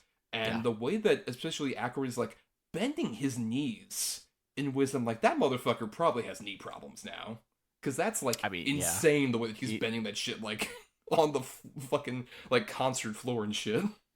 It's a thing I think with like Aykroyd where like again usually he is very manic and kind of like big, and in this movie where he's showing a lot of restraint by being a straight man, he there are those moments like you mentioned where he does kind of go a bit wild, and you're like, oh right, this is Dan Aykroyd, like that's who he is. He plays a mean harmonica too. Yes. While we were back at the country like bar, I love when they start playing and I think it's the owner guy is like, this ain't no Hank Williams song. I think that line is so funny for some reason. Shout out Jeff Morris, very funny as Bob. And then also later on, when the good old boys actually arrive, their main guy is played by Charles Napier. Yes, yeah. I'm just like, we're the good old boys. You're the good old boys? I love that guy was with the Union? What union? What are you talking about? Really good. Bullshit thing, yeah. And to be fair, to the Blues Brothers, like, the good old boys arrived very late. I was gonna say, yeah, they like, come on. It's like 2 a.m. Like they're closing down, guys. I think it's only fair that they came in and like got that gig, even though they spent way more than their tab on beer, and they owe them $100. That's pretty good. Yeah, very very funny. We just thought it was complimentary for the band. No, that's not how that goes. But just some other people we haven't really mentioned. Cab Calloway, of course, who has like an integral role in this, is Curtis, who worked at the orphanage and was sort of like a surrogate father figure to the boys. I think is really fun, especially someone who's not traditionally an actor. I think like feels very believable. It's just like, oh, I'm a rundown old man. I'm gonna get thrown out of here once the Board of Education buys the place. I'm not gonna have any place to go. And it's really fun, especially like him leading up to where he has like I love that they established that he basically has like the outfit that inspired them this whole time. There's like a really great sense of like, oh, you get that like he inspired like their look and their love of blues and all this other stuff through very minimal dialogue, but also like a real sincere heart. Like that scene where they're like down in his like little living area in the orphanage, and it's just like, yeah, man, I don't know, I guess we'll have to keep going. It really endears you to both the Blues Brothers and him. And then when he gets to do Minnie the Moocher, it fucking rules. It's so good. What I love about it too is that like they do like a full like, it's just a different band setup, and he's wearing like the white suit. Right, it's like hit it and then they like cut. It's that magical realism this movie has, which is so funny. Which like the big things that are in the extended version are like some of the weird like Aykroyd tries to explain some of this stuff bits. Like they establish like the reason like the Bluesmobile, their car, has like weird magic abilities. The way he establishes that, quote unquote, is that he parks it in a little area that right underneath like a giant transformer. Okay. I mean, but you don't need that at all. Again, that's kind of the Aykroyd thing, right? Is the the sort of like, I have an explanation for everything, and like I think that it ruins the comedy. Like it makes no sense at all, and that's why it's so funny. Like stuff like there is kind of, and I think about this a lot with a lot of these SNL movies where just like the funniest bits are just kind of like like a random cut to Cab Calloway in the white suit, and it looks like an old like 30s like musical setup, and it's like you don't need an explanation for that. It's just funny. Like that kind of contrast makes the joke. So yeah, you don't need to explain any of this. Also, again, like this movie is already over 2 hours, so like let's not waste time with that, please. No, it was a smart decision to cut some of that stuff. I mean, we brought him up briefly, but John Candy also pops in here. So good. Who I will say, rewatching it, I forgot how little John Candy there is in this movie. Yeah, he like shows up kind of like at about, I don't know, like the 30-minute point when they locate him at like the Hotel for Men, which is another great just like very distinctly like this 1980 Yeah. kind of thing of just like a gendered hotel. You know, like them going in and then like completely getting covered by bricks after Carrie Fisher blows up the apartment. And then him showing up later on. He's not in it nearly as much as I remembered, but he still makes so much of like the little time he has, like particularly the oh, you guys wanted an orange whip, 3 orange whips, Yes. like stuff like that, or when like they in the car like massacre that happens at the end and they're like in the truck. And it's like, hey, can you hand me the radio? Thanks a lot. Hey, what car is this? 55. We're in car 55. We're in a truck. It's like so perfectly delivered. Or like I can't forget if it's him or if it's one of the other officers when they like get to the it's called the Palace Hotel, I think, when he's like, you know, I haven't seen these boys perform yet. Hold on, we're gonna watch them first before we arrest them. I think it's so funny. He is rocking that mustache and just looks amazing. Yeah, I love John Candy so much. Yeah, and of course we keep mentioning Carrie Fisher, but her is a recurring sort of like Wile E. Coyote trying to squish the Roadrunner of our two boys. So incredibly funny. It's so weird thinking like this is the same year as Empire Strikes Back. I was just thinking that. Yeah, it's very strange. And of course here she's alongside her co-star from Empire Strikes Back, Frank Oz, popping up at the very beginning as which I didn't recognize. Yeah. Right. Yeah, the guy with the used prophylactic. Yeah, I think like Carrie Fisher. There's a scene where Carrie Fisher is just like in her apartment or whatever, and she's just reading a manual for a flamethrower, and it's so funny. I have no idea why, but just her like opening up the flamethrower manual and reading it is just such a great bit, and just the like, again, the randomness of like you see her pop up in the car, like pull up to the hotel, and just pull out the bazooka so casually is just part of the like beauty, like the random chaos that this movie has, which I think is just like it's so funny. She's so great in this movie. She's not in her apartment, by the way. She's in her beauty shop, Curl Up and Die. Great name for a beauty shop. Very wonderful. Good. But yeah, even like her whole elaborate monologue at the end too, when she finally confronts the two, and it's just like, I remained celibate for you. I stood there in front of all of my family, waiting for you at the altar, and you just ditched me. And that's another great bit for Belushi too, where it just like is on his hands and knees, just like, I had a flat tire. A friend came in from out of town. Please don't hurt me. I swear to God, it wasn't my fault. And then having like him take off the glasses and she melts, and they kiss. So good. And then let's go drops her. And they move.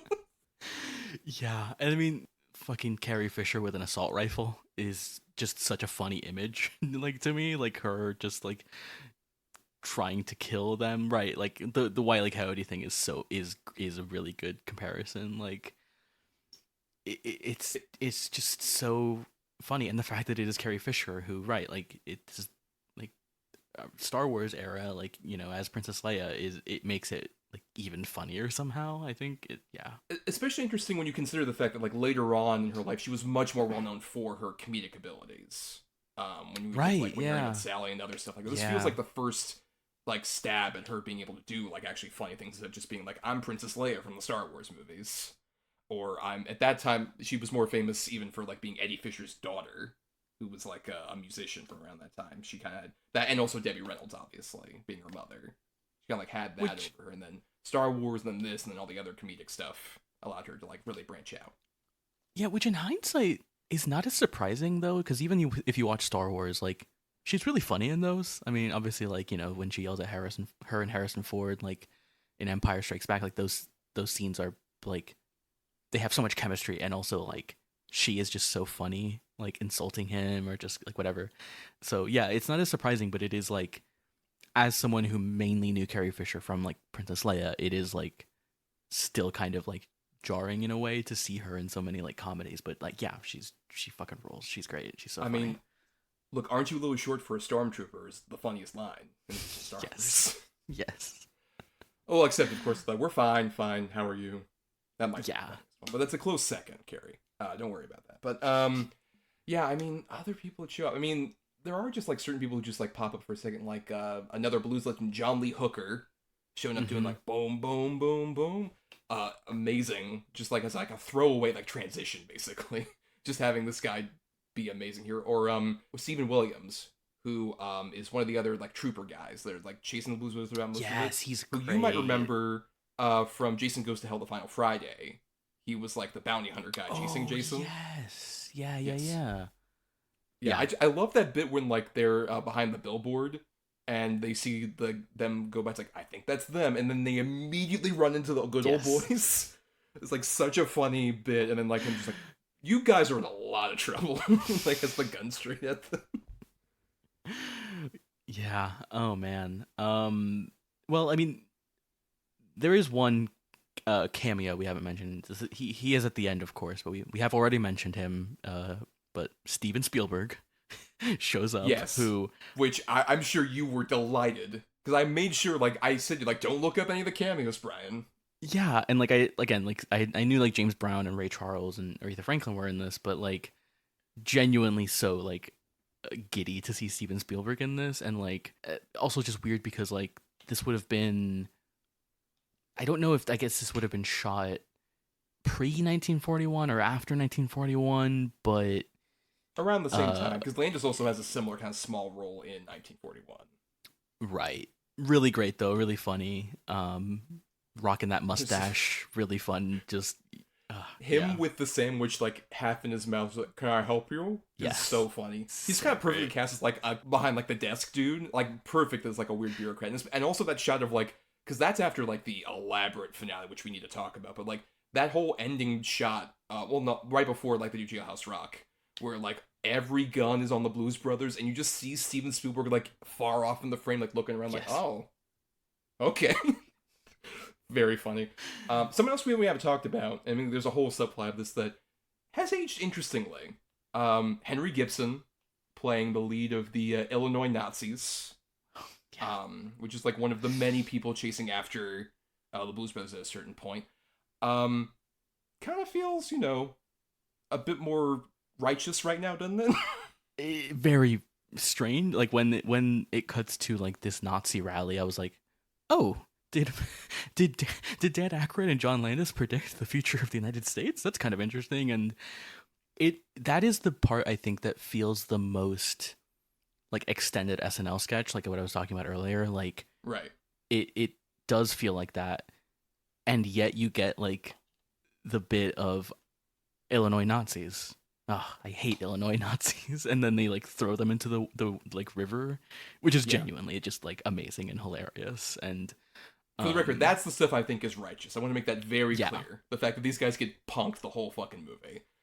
Down to that amazing fucking... I agree with you that, like, it feels like it's kind of like one plot line too much in terms of, like, how many different, like, people were juggling, chasing after the Blues Brothers.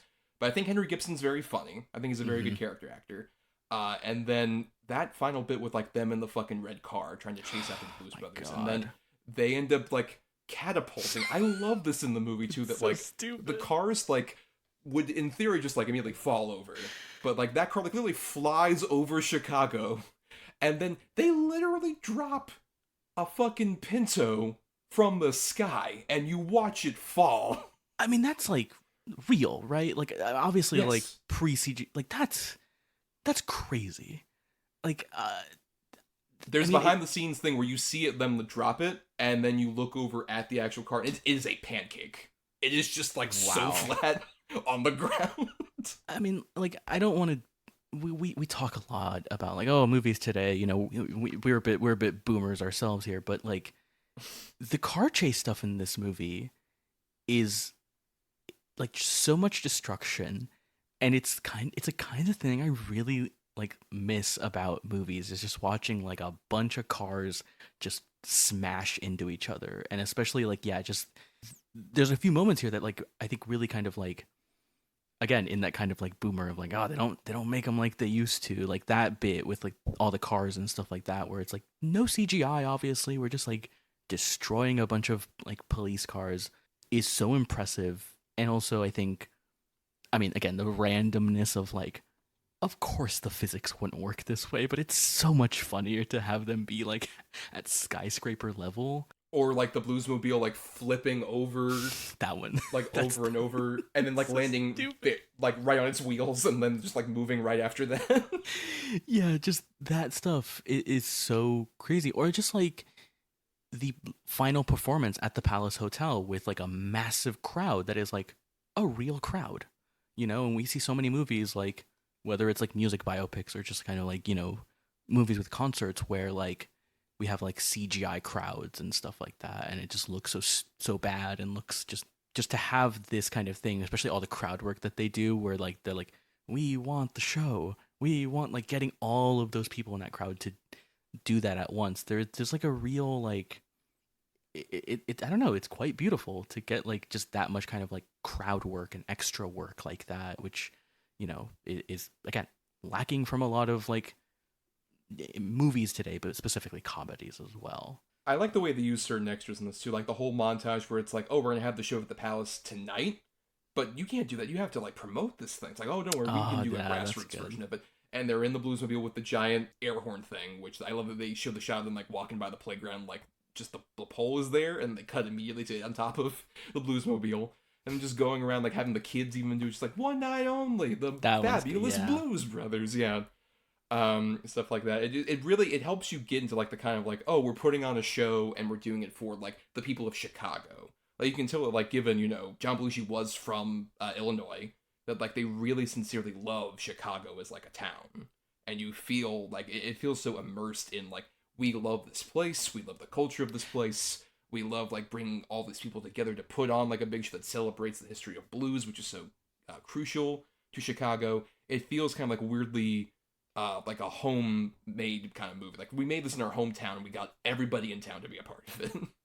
I do love how Chicago-centric this movie is. As someone who has never been to the Midwest but has a real fondness for the Midwest, I love that, and I like, again, it's also just a thing of like, it gives a movie a specificity, you know, and of it, like, again, not to be this person, but like a lot of movies got shot in like Atlanta or Toronto these days, and it's passed off as like, we're shooting it in Toronto, but this is like Ohio or whatever, you know, just like a random city. But like, or even then they'll mainly do like New York or LA, right? Do yeah, it's like, but we're in like, you know, Toronto or whatever, and we're just kind of substituting those two particular places.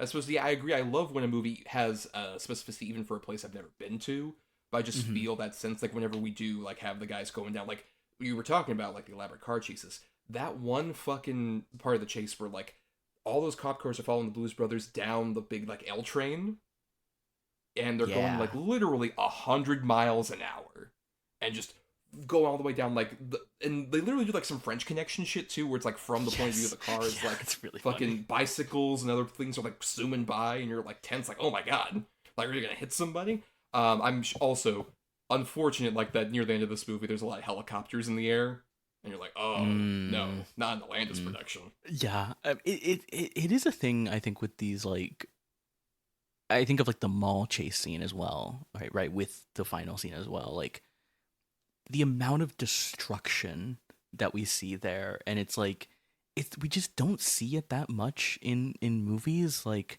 when they barrel through like the Toys R Us, I believe, like, they're just destroying so much stuff. And again, it's like there's something really like engrossing about that, and real fun, that kind of like that chaos that we get, that like it like they get to do this, like the, like, you know, Aykroyd and Belushi and stuff, like, get to like just ram through like at 100 miles an hour through a mall. It's just like, it's so fun. It's so amazing. And I think, you know, as well as just like that big chase scene, like towards the end, like, I love the bit where all of the cop cars, like, there's like 8 to 10 of them just like piled on top of each other, and they're all like upside down, and like, it's so big, but in a really, really fun and like tense and chaotic way that I just like, I really like that type of like thing in my comedies a lot. So yeah, I really appreciated that. Yeah, I believe this movie held the record for a while for like most cars crashed in a single movie. That's funny. and which I believe was beaten by Blues Brothers 2000. Okay. Which goes even further with that. Watching this, I was just kind of thinking like how much this kind of like reminded me a lot of like the buddy comedy movies that come like right after this, you know, like obviously like Lethal Weapon and stuff, right? Where it's like, but this is a comedy, you know, this is a comedy doing that. And I think, I don't know, it's something that we've kind of lost a bit, is that kind of like chaotic energy for this type of comedy to just like fuck a bunch of shit up.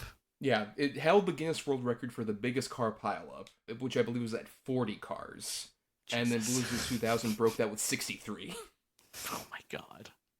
Yeah. But yeah, I mean, with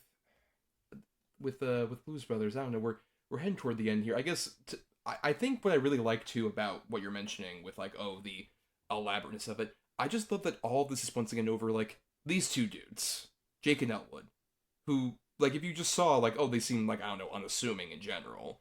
But, like, by the end of the movie, they have the National Guard and every cop in Chicago. And especially, like, they have literally, like, the guys who were, like, my favorite thing in movies where they have, like, all the cops coming out of the car and, like, hut, hut, hut, hut, hut, hut. Yes.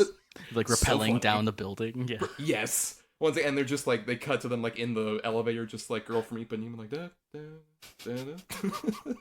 Just, like, that kind of excess is in contrast to just, like, these two generally unassuming, like, blues musicians is, like, such an absurd, funny idea visually. Yeah. This movie has a much bigger scale than I think I anticipated, right? Like, obviously, like, the car pileups and stuff, but, like, just those wide shots of whatever building they're in at the end, and you see, like, a massive army of, like, you know, police, military, whatever, like, rushing the building. Like, it's that kind of, like, just that crowd work, right? Like, it's the kind of, like, obviously, like, Spielberg, you know, he is really good at this kind of thing of just, like, working with massive crowds. But in this movie, I really loved the way that just those massive crowds, like, give it this sense of, like, scale that is not what you're expecting for, like, this, again, like, yeah, these two unassuming guys, you're like, oh, this is gonna be, like, whatever, but it goes so big, it goes so excessive, like you were saying, that, like, it kind of caught me a bit by surprise, but it's kind of what makes, like, that finale work, is how, like, many people there are and how, like, big it is as a finale. So yeah, and then leading into the Jailhouse Rock number, which I love the fact that they end the movie back in prison and they're performing Jailhouse Rock, and just the thing also, like, this is a recurring thing in Landis's movies, that I do like this recurring thing that he does, of, like, the end credits are, like, a kind of curtain call, where they'll have, like, the actor pop up with, like, their name underneath, but in this case, having it be, like, everyone performs a bit of Jailhouse Rock. I've seen so many fucking comedy movies do that shit, like, at the end, where they'll have, like, everybody, like, oh, we shot a bunch of people, like, shooting different, like, that just happened with, I watched the Will Ferrell, Reese Witherspoon movie, Cordially Invited. They literally do the exact same thing with, like, oh, everybody in the cast is, like, fucking singing a bit of the Islands in the Stream, in that case, but this one feels just a lot more, like, genuine and just better edited, I think, too. Like, they're just, like, perfect, where it's, like, going to Ray Charles, Aretha Franklin, even, like, the crew at the end, I think, is a very funny bit, too. Yeah, very cool. Right. I like that, too. It's, like, it feels like a raucous way to actually end the story of the Blues Brothers, as it probably should have done. Yeah. I love when comedies do that, too, because, again, it is just this, like, and here's everyone that you enjoyed throughout this, like, these are the people who brought you all this fun. Look at them. They're amazing, right? And it also is this great moment for, like, the first people you see are James Brown, like Ray Charles, Aretha Franklin. Again, it's that kind of, like, the kind of respectfulness that they have, and, you know, for these figures that I think. But yeah, I loved, yeah, the bit with the crew at the end. Really, it was like a nice kind of end cap for this movie. Yeah, and kind of the perfect song also, like Jailhouse Rock, to, like, wrap up the movie with as well, for sure. But yeah, so this movie, as I mentioned, came out in 1980, and made a lot of money. It made $115 million. Jesus. In 1980 money. Oh my! Is it the biggest movie of that? No, surely not, because of Empire Strikes Back is the same. Yeah. Okay. Yeah, I think it's within the top 5 or 10. I don't know if it's. I don't have these numbers offhand, Brian. You're catching me cold. Though it is the second highest grossing SNL movie. Though it's sandwiched in between the two Wayne's World movies. Wow. Okay. I mean, I did not know Wayne's World was that big. even though I knew it was big. But yeah, that's crazy, actually. Huh. Yeah, very popular. Once again, they had the #1 album. It's like a couple years prior.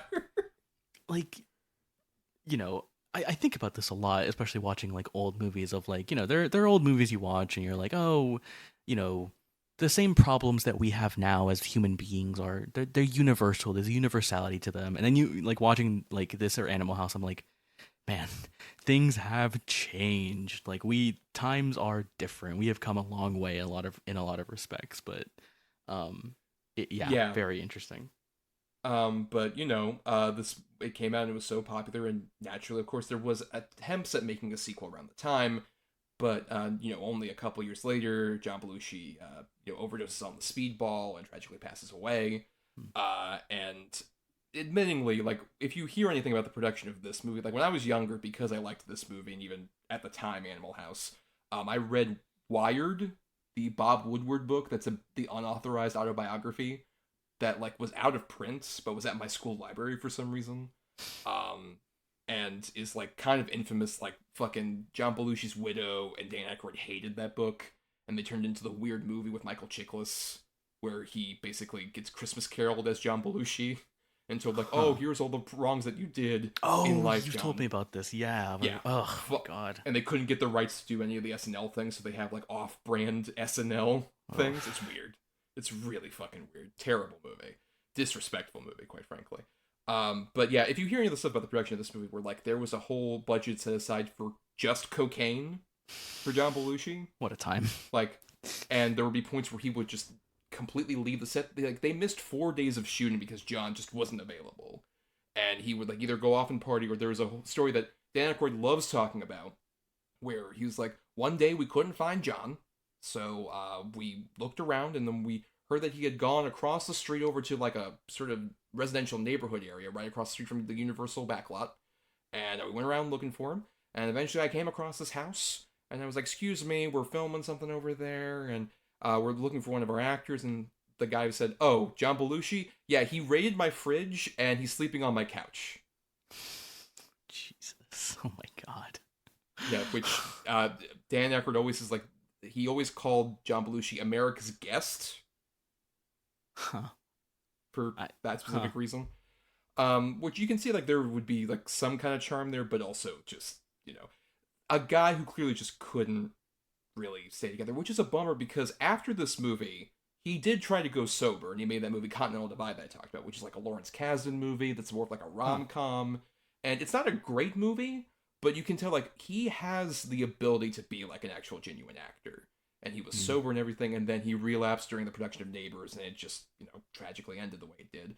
So for a while, there wasn't any Blues Brothers stuff until Dan Aykroyd decided to kind of like relaunch the band in particular, and he opened up like the House of Blues restaurants like all around the country, and he particularly did a lot with Jim Belushi, of course, John's brother, but also John Goodman, and a couple other like actors would like come up with him to do like a sort of surrogate Jake kind of deal, and that inspired him to do eventually a second film, Blues Brothers 2000, in 1998.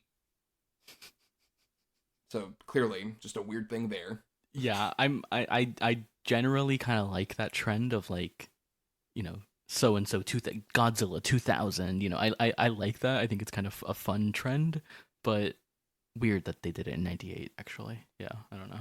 Yeah, I mean, but at the same time, I guess there was like nostalgia for like the Blues Brothers around that time. Not too long before this, they had done not just the House of Blues stuff, but there's also a thing that I think is still at Universal Orlando where they'll have just two guys play Jake and Elwood, like drive up in the Bluesmobile to like one of the town areas and just perform on a stage like I think all I've the numbers. seen videos of this. Yeah. Yes, right. Which is one of those things of just like, what are the Blues Brothers when I was a kid? Yeah, huh. Right, 100%. Yeah, and I get that for like most people. Like, meanwhile, I would be like the one kid's like, "Oh, it's Jake and Elwood. I know the Blues Brothers. I'm like 8 and I've seen the original movie." But yeah, Blues Brothers 2000, which sets up at the beginning that like Elwood gets out of prison, but is not aware that Jake has passed away until Frank Oz tells him. So dejected, he ends up going with this stripper who is working at Willie Hall's strip club, picks him up, and he ends up performing there for a bit. And he ends up also taking on like another orphan from the Penguin who's like a little kid. Like this movie full on just adds a Blues Brothers Jr. into it. Okay. Which is weird, but he ends up teaming up with John Goodman, who's the bartender at the strip club. And they end up going on. It's so much more confusing because like the orphanage they established is like broken down, and now like the Penguin is working as like a mother superior for like this foster home of some sort. And there's no like stakes about like, oh, we have to save like whatever, because like that's all gone. Curtis is dead. So now it's just like, what's the point? It's just like, I don't know, they just go from like thing to thing and do a bunch of different like gags and musical numbers. And I will say this movie gets a lot of like, oh, it's one of the worst sequels of all time. I will say it's bad. But I think there's some inspired like weird charm to it. Particularly in just some of like the musical numbers. I think the musical numbers are pretty consistently good still, even though they go even further with the magical realism. Like the Bluesmobile goes underwater and just kind of like drives casually down below water, and they don't like drown or anything like that. There's a point where they perform Ghost Riders in the Sky, and actual like skeleton ghosts pop up in the sky, like riding. It's fucking weird. It's crazy. And that also has like Aretha Franklin shows up again. Oh, this time does Respect, her more famous number, but also Blues Traveler shows up. James Brown pops up again. Sam from Sam and Dave shows up alongside James Brown as part of like the tent revival thing. And then there's a super group that includes where like the whole thing is they're trying to get to like a battle of the bands in New Orleans, and they end up playing against a super group that includes Lou Rawls, Billy Preston, Isaac Hayes, Eric Clapton. Like, it's crazy. Oh. Steve Winwood shows up. It's nuts. They get so many big people. But yeah, it's just like, the magic is clearly still gone. There's like a whole like subplot where like Joe Morton of Terminator 2 fame, Miles Dyson himself, plays like a cop who's the secret love child of Curtis from an extramarital affair with a woman who was like chasing them for a lot of it, and then he sees the light at James Brown's church like really late into the movie and becomes a part of the band. It's perplexing. I get why, to contrast with the other movie, this made $32 million at the box office in 1998. That's rough. On a budget of $30 million. And it feels like it's way too little too late. But also at the same time, I don't think it's like the worst thing ever. It just is definitely like, it feels like the last bit of like, because this is the last movie also Dan Aykroyd has like a writing credit on. So it feels like it's the last time he got to like do his crazy shit, and it kind of feels like, okay, Dan, we're done.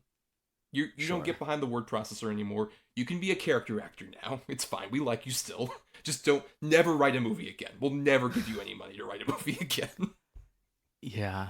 My one question was about like what other kind of like blues or musicians do they get? But my other question is like, John Goodman seems like again, if like kind of disrespectful to do another one, even though John Belushi had passed. But like, if you had to do it, like John Goodman seems like a good fit for that. Is he good in the movie at least? Because like, I mean, the question is, when is John Goodman bad? Yeah, that's true. It's in his name. He's inherently a good man. Good man. Yeah. Come on. Good actor. I think the trouble is that he just kind of gets drowned out a bit because like the movie has even more plot lines. Like I didn't even mention there's like a Russian mob is after them, and there's like a weird like white supremacist hate group again that has like a Confederate flag. Well, just like America. Kind of thing. That's true. Yeah, progressing with the times. And then there's also the weird bit where Erykah Badu plays like a voodoo queen who turns them into zombies at one point. Like John Goodman, Dan Aykroyd, and Joe Morton become voodoo zombies. I mean, I'm telling you, like, the highlights. There's also a lot of, like, weird, bizarre, unfunny gags. And also, like I mentioned, there's a kid who's just, like, there the whole movie and, like, does nothing. He's just there with them, dancing around like Converse in a Blues Brothers outfit. And it's just like, why are you here? Get out of here. What are you talking? You can tell there's, like, a clear studio noted element to it. Sure, yeah. Throughout. But yeah, I don't also hate that movie, but at the same time, it doesn't need to exist. It was definitely something like we could have done without necessarily, but there's some charming elements in there that you can see a bit of the magic, but yeah, it's just there's no point to it. It did have an N64 game as well. Okay, weird. Sure. What's the game? I'm assuming it's like a racing kind of game or like a. From what I understand, it's like a platformer. Oh, okay. Which is That's really weird. I agree. It should be a racing, some kind of racing like a game Crazy with Taxi way kind more of sense. thing. Right. I will say the car chases, like I mentioned earlier, those are still on point. There's Okay, like I sure, said, they have a 63 car pile up. I mean, yeah. At Okay. the end of this movie. But yeah, I don't know. As we wrap things up, do you see any chance of like Blues Brothers kind of having a second life? Can Gen Z get into Blues Brothers, Bryan? Wow. Do you see any world where that could happen? I mean, again, I think that the big thing with a lot of these early SNL movies is just the amount of like, ugh, that hasn't aged well, that like pops up. I will say Blues Brothers is, of what I have seen, maybe the least like guilty of that kind of thing. And I think, like, I don't know, Gen Z has claimed like a lot of kind of older musicians, bands like Fleetwood Mac have gotten like a big revival because of like Gen Z getting into it. So I could see maybe like this becoming like a thing. I just don't see a lot of like love for the Landis, Dan Aykroyd kind of thing among, like, it's not a very like hip thing, you know what I mean? No. Even though like, I feel like maybe Saturday Night, like some people like that movie a lot, so maybe I don't know, it correct me if I'm wrong, because you are more aware of the kind of SNL vehicles around this time. I think Blues Brothers maybe has the best chance of that happening than any of the other ones, just because of like it holds up for the most part. It has like all these amazing iconic musicians. It has like amazing car chases and stuff like that. So like it feels the most likely. But I don't know. Is there another kind of candidate maybe that you think would be better suited to for Gen Z? I don't think so. I mean, I think Yeah. it's like you're saying, like, there's a trouble. We'll talk about it, I guess, when we talk about your movie that we've referenced multiple times. I think you're going to talk about in our segment. But where it's like, oh, this is so good, and then it kind of falls off a cliff with all, like, the rough, dated shit. Yeah. That, like, I think that's, like, more of, like, a problem. I think, if nothing else, the Blues Brothers has a bit of, like, the weird charm. Because, like, I like this movie a lot as a kid, even though it's technically R-rated. Only because of language. Only because they say, like, fuck a number of times. Yeah. It isn't really that much, like, nudity or even violence. Because, like I said, nobody gets hurt in this movie. They just, like, get up from the rubble and keep going. I just think there's that kind of, like, bizarre charm there that I think has made it, like, last a bit more than, like, Animal House and some of these other things that are, like, definitively boomerism kind of comedies. It feels, I think, the most in line with a lot of the SNL vehicles from like the 21st century, I think, in some ways. Like, it feels kind of like the Farrell and the like I guess Sandler's a bit earlier, but like I could see a direct line from like Blues Brothers to like Andy Samberg in particular, like Lonely Island. Yeah, right, exactly. I see that similar kind of sensibility of kind of just like stream of consciousness, like weird shit happening. You can draw a parallel, I would say, to that, yeah. If anything, I guess we can wrap this up into final thoughts for me to say that I still think this movie's pretty great. I would agree that like there's a couple bits that don't age that well. Like I will say, there's a whole thing with when they're at the gas station and they're talking, and Elwood is like very like weirdly pushy onto Twiggy. Cameos like the woman at the gas station, which I just feels like this isn't even that funny, and it just feels like you're being kind of creepy, not overly like awful, like say doing panty raids once again, like an Animal House. Just kind of weird, but that's the most, honestly, it gets anywhere near that to me. Because, like, there's certain things that just... This movie has the kind of, like, fun spirit of, like, a weird road movie that's also a musical, that's also has, like, plenty of funny comedy bits. Even, like, certain bits where, it doesn't... Like, it feels like it could not age that well. It's still just, like, it feels like it's a fun, like, snobs versus slobs thing in a way that still holds up. Like, when they're at the restaurant, and the family off to the side is just like, oh, they smell, quite frankly, terrible. And then John Belushi turns around just like, how much for the children? I want to buy your daughters and your women. And stuff like that. It feels like, oh, that's a joke that like works because it's like, fuck these rich assholes who think we smell bad. Fuck off, dude.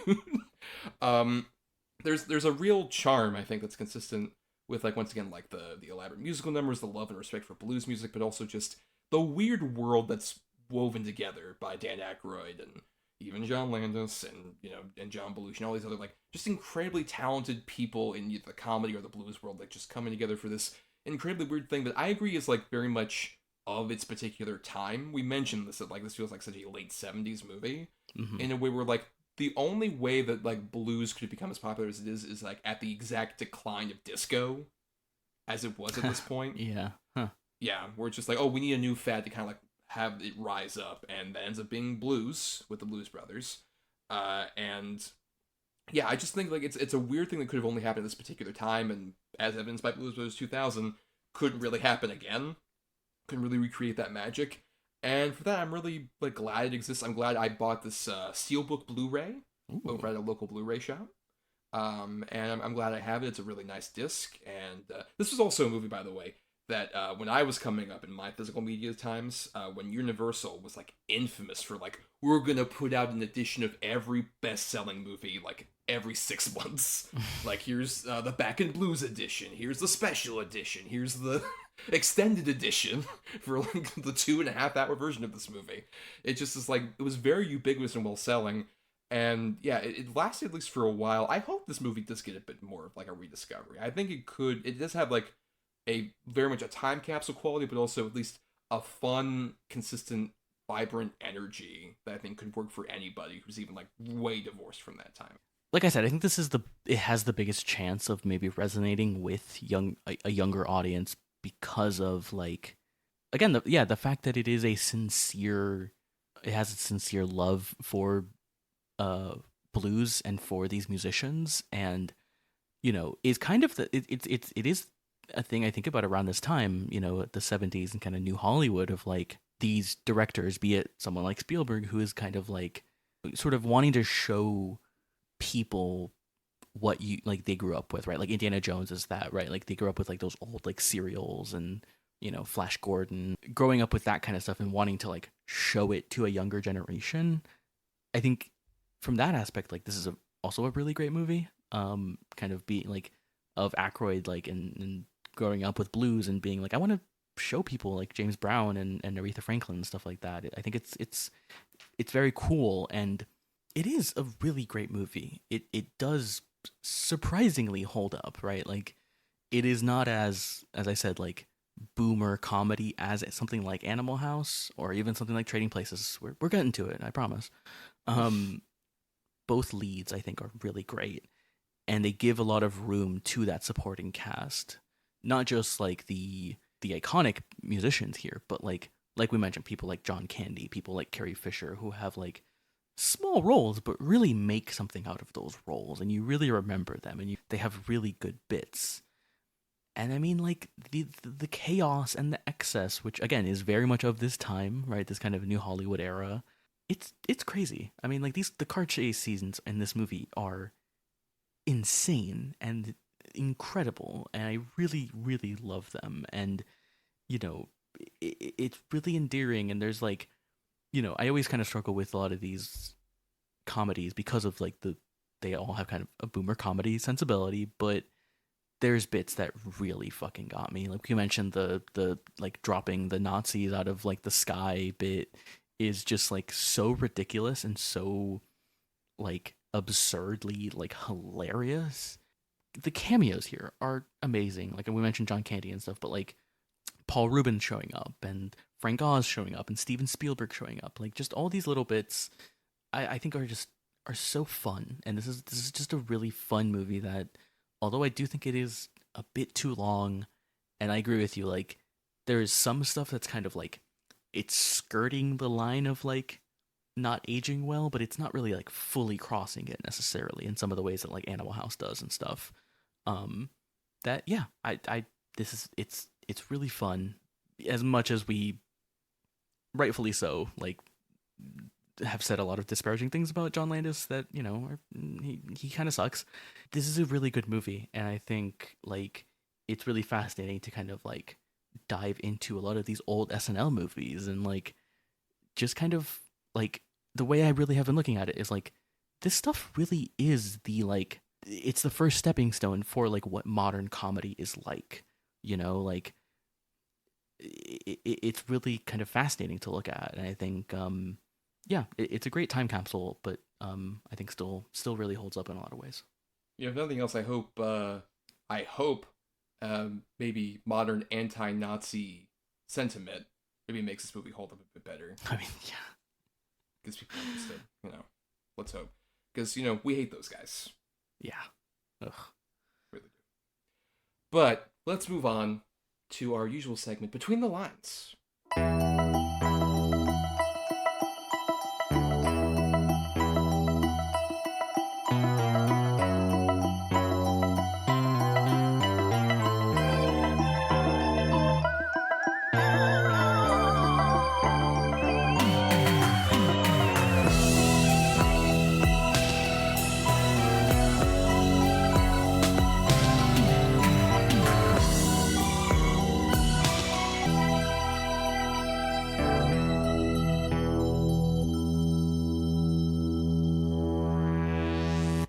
So on Between the Lines, for every episode, Bryan and I recommend a movie that, could be an alternate for this particular letter, in this case, C for classic SNL vehicle, or just, I guess, tangentially related to the movie to some degree. I'm going to start with another movie from 1980 that is a showcase for another one of the not ready for primetime players.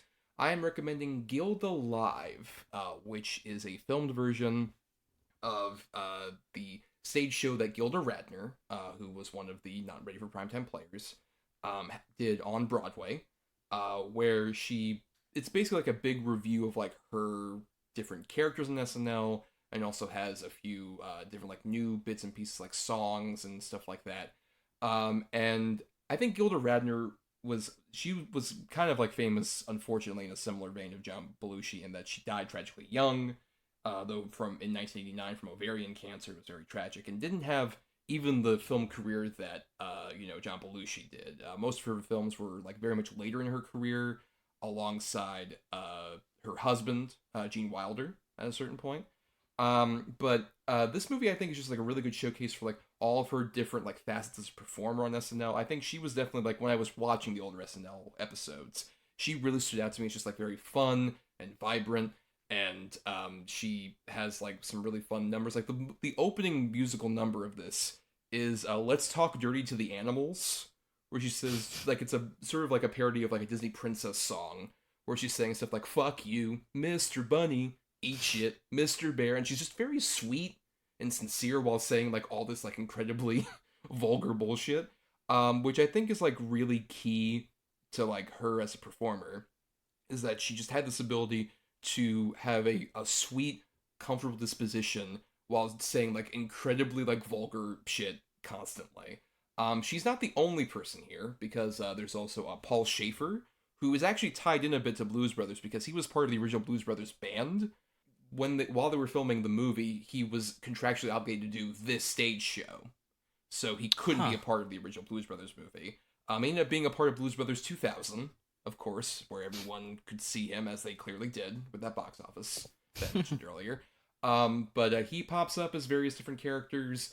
Don Novello appears as Father Guido Sarducci, as you remember from Casper, alongside Dan Aykroyd showing up as a Ghostbuster in that. And he pops up basically just to like for little bits. And it's directed by Mike Nichols. Yeah, and I think he really captures like this interesting kind of like backstage vibe, because you'll have like Gilda perform, and then he'll like follow her into like her dressing room, like doing a costume change, while Don Novello comes out and like does a Guido Sarducci bit. Some of it does feel very much of like that kind of like 70s 80s vibe, but I think just her, like, once again, she's like such a performer with so much energy and charm and fun that really works. Like, there's a great bit where she plays like a punk singer.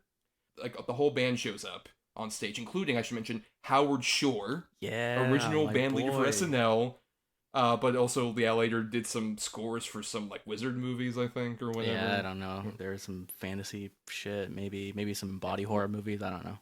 Whatever. Yeah, he appears as a keyboardist, who like they're all looking around like, hey, where's the lead singer? It's kind of like a parody of like Patti Smith, and he literally like kicks like what looks like a bunch of like laundry underneath his keyboard, and it's like Gilda Radner just like fucking flops under it, and she's like clearly like so drunk, and they're just like, all right, Gilda, you gotta get up here. Why don't you come up to the microphone? And they turn her around, and it's like just put your nose up, and there's a snort, and then she does an elaborate like punk song that rules and is great, and then she immediately like falls over the moment it's done. And it just she's very physical, she's very like wonderful and charming and all this other stuff. And I will say the ending musical ballad, which is like a song about like her talking about like a very specific moment in her like her childhood where she like met up with a boy like in high school, and they both like went to his parents' basement and they played the 2,000-Year-Old Man record from Mel Brooks, and they just kissed each other like with their clothes completely on, and it leads into like a really beautiful, sweet song about just like that kind of carefree teenage romance that like melted my heart. I think it's a really underrated, beautiful little movie that is just like a really great showcase for comedy and just a very like tragically forgotten, I think, figure in that early SNL period of Gilda Radner. I'm very sure you have no idea much about Gilda Radner as a performer, so I'm not sure if you have any curiosity about this or not. I do. I think, and especially because I don't. She's one of those kind of initial SNL members that I basically know nothing about aside from what I saw from her in the Jason Reitman film Saturday Night, which unfortunately, like, as we're dealing with some of these, like, we'll probably have referenced that movie a few times, but yeah, no, I'm very interested in this, especially because Mike Nichols directed it. Like, that's kind of like, you mentioned like, oh, it's a live show, and I'm like, oh, okay, so it doesn't seem like there's a lot of like visual flair, but again, it being directed by Mike Nichols, I think is like, oh, that's kind of really interesting. And yeah, especially because she is not one of these SNL members that's like talked about as much, even as Belushi, right? Like, who has this kind of long legacy, even despite like the tragedy. So yeah, I would love to check it out at some point because of just kind of this how little I know of early SNL. But yeah, seems great. Well, Bryan, I'm very curious what this movie you recommended could possibly be. You haven't hinted at it at all. Yeah, so again, as I was doing this, I took the opportunity to watch a few of the other Landis films that he directed, and I'm recommending Trading Places. Surprise, surprise. I know. The suspense was killing everyone. One of the kind of say our regrets of this season was not being able to get an Eddie Murphy movie in here.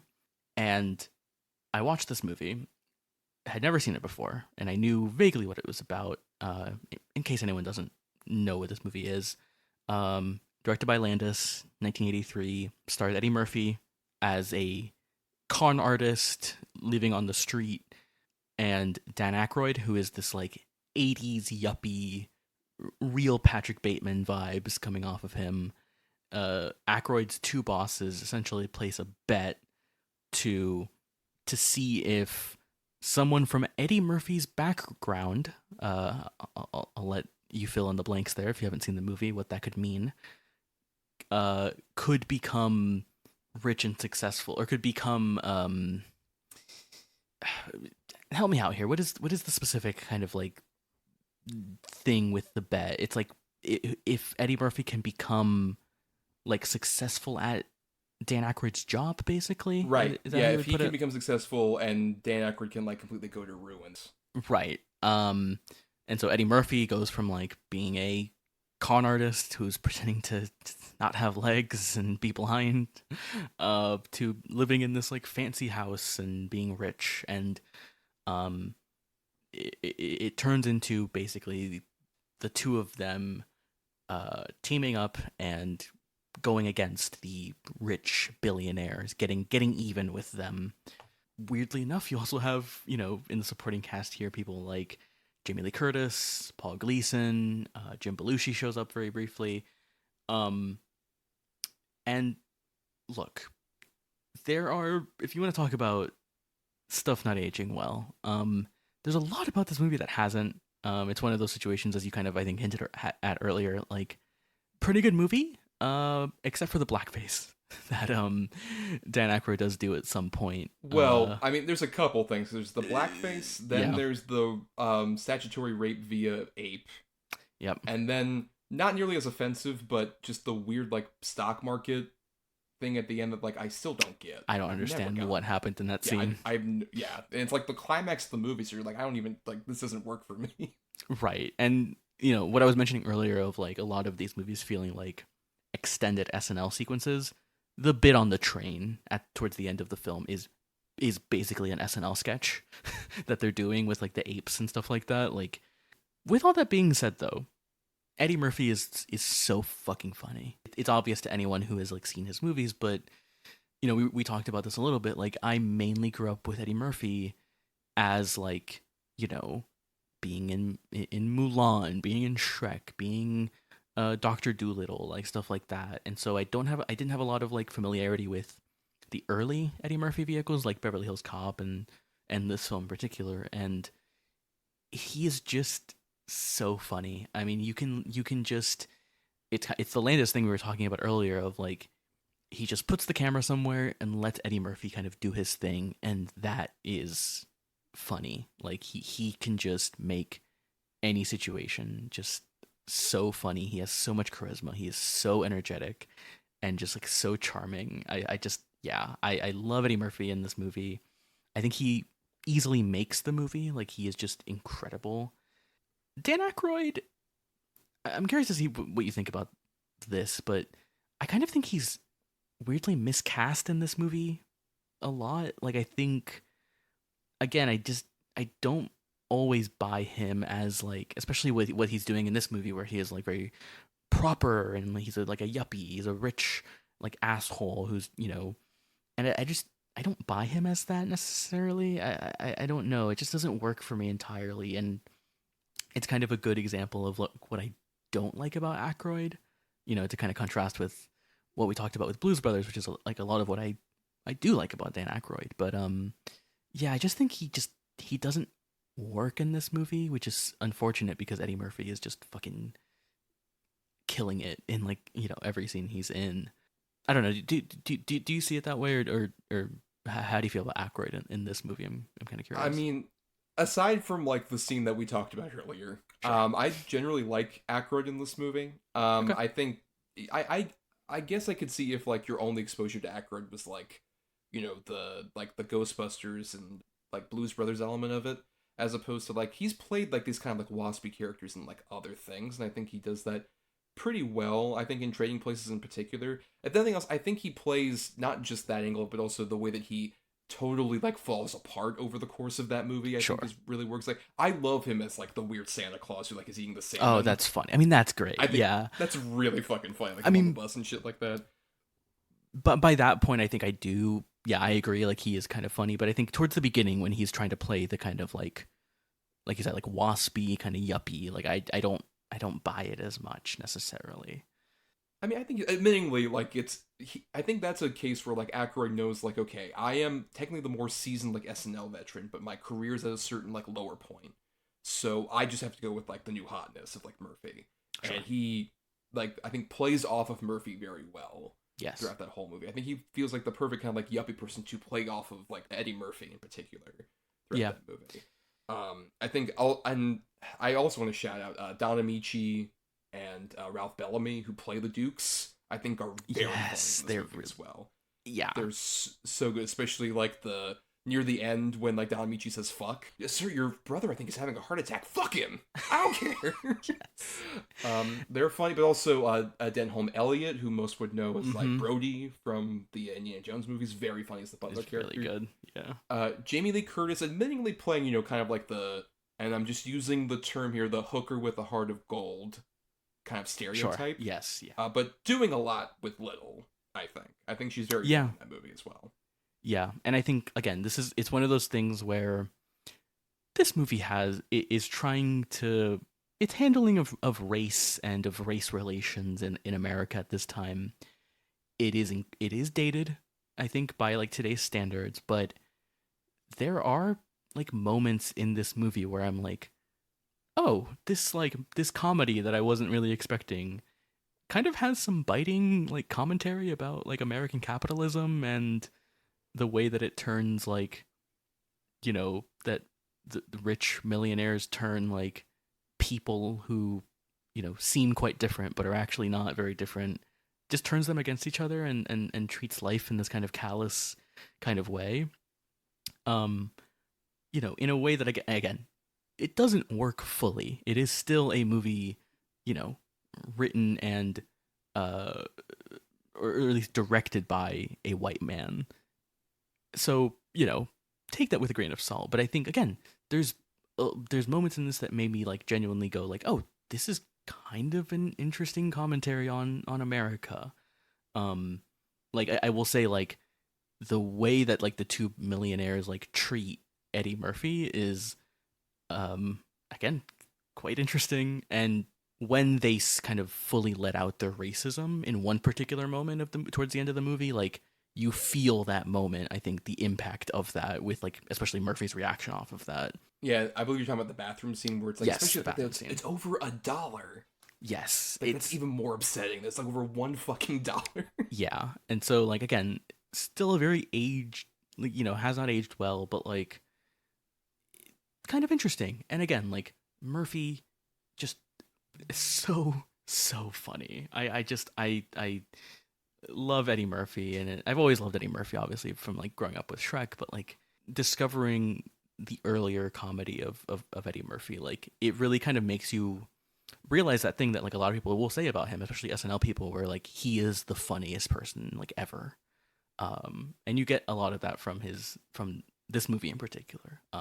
So yeah, I think particularly like the bit like near the opening when he's pretending to be like the blind homeless guy without legs, I think is incredible comedic time, especially when they like lift him up and he still has like, oh, it's a miracle and I can see I have legs. So good. So funny. So good. Also, I just want to shout out one of my favorite comedic like sort of like one scene characters are the two guys that are in prison. I believe with when Eddie Murphy gets thrown in prison. Yes. The two guys where it's like it's Ron Taylor's going off about like, yeah, about this and this, and then the one guy just says, yeah. Love that. Yes. So fucking funny to me. And also in that scene, a very young Giancarlo Esposito. I was wondering if that was him. Yeah. Wow. Like, amazing. Yeah. Yeah. But yeah, let's go ahead and repeat our titles then, for people out there, in case you want to add them to your watch list. I recommended the 1980 concert film directed by Mike Nichols, Gilda Life. And I had the 1983 Eddie Murphy, Dan Aykroyd film, Trading Places. Well, on that note, we're going to start wrapping up here, but we want to thank some people as we get out. We're going to thank, Burial Grid for our music for the show. Purchase music at burialgrid.com. Thanks to Michelle Kyle for our artwork. Find her at MishKyle96 over on Twitter. And thanks to our loyal supporters on Patreon. Patreon.com/cinema2letter. Where for just $1 a month, you all become Cineast patrons and get access to, our back catalog of bonus podcasts. Like around this time, you would be able to hear our March Madness about best movie action sequences, which we haven't recorded yet, but we're hotly anticipating that. And also, near the end of this month, we'll have our big bonus podcast that'll be all about the Final Destination franchise, our full franchise dedicated to that, which I'll be very curious to introduce Bryan to this very illustrious franchise just in time for Final Destination Bloodlines to come out in May. You can find us on whatever hell site you peruse at cinema2letter. And you can find me specifically on Blue Sky and Letterboxd at NotTheWho'sTommy. And I also do occasionally some writing over at film-cred.com. Yeah, and you can follow me on Twitter, Blue Sky, if you really want to. I don't post that much, but if you really want to, at BRYANDRADE and the number 3. Or you can follow me on Letterboxd, where I'm more consistent about rigorously posting everything I watch and stuff. So yeah, follow me on there. And for more of us in audio form, subscribe to us on Apple Podcasts or other podcasting platforms. If you're listening on Talk Film Society, you want to listen to all the other great shows that are on the network here.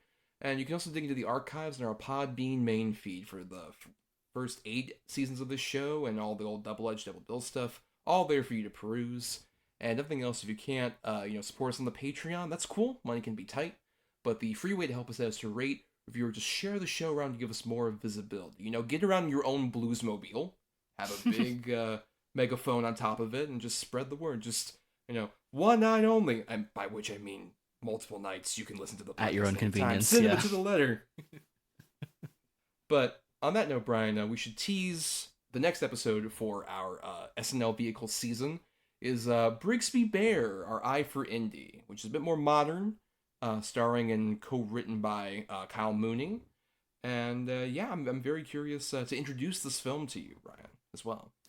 Yeah, I'm curious to see it. I missed it when it came out. I heard a lot of the good buzz, and I generally like Kyle Mooney from what I've seen of him on SNL, or I kind of liked Y2K a little bit. That was kind of fun. And yeah, I know Mark Hamill's in that movie, but I don't know too much of the other cast, so I'm really curious to watch it, and it's gonna be fun to kind of contrast. This is classic first cast of SNL, and then we're going with a more modern version. So yeah, that'd be interesting. Yes, but that's for next time. Until then, everybody, Brian and I have to get the hell out of here. We're gonna get inside our own Bluesmobile, and we're gonna race down at 100 miles an hour and hopefully not get any speeding tickets while we're doing that.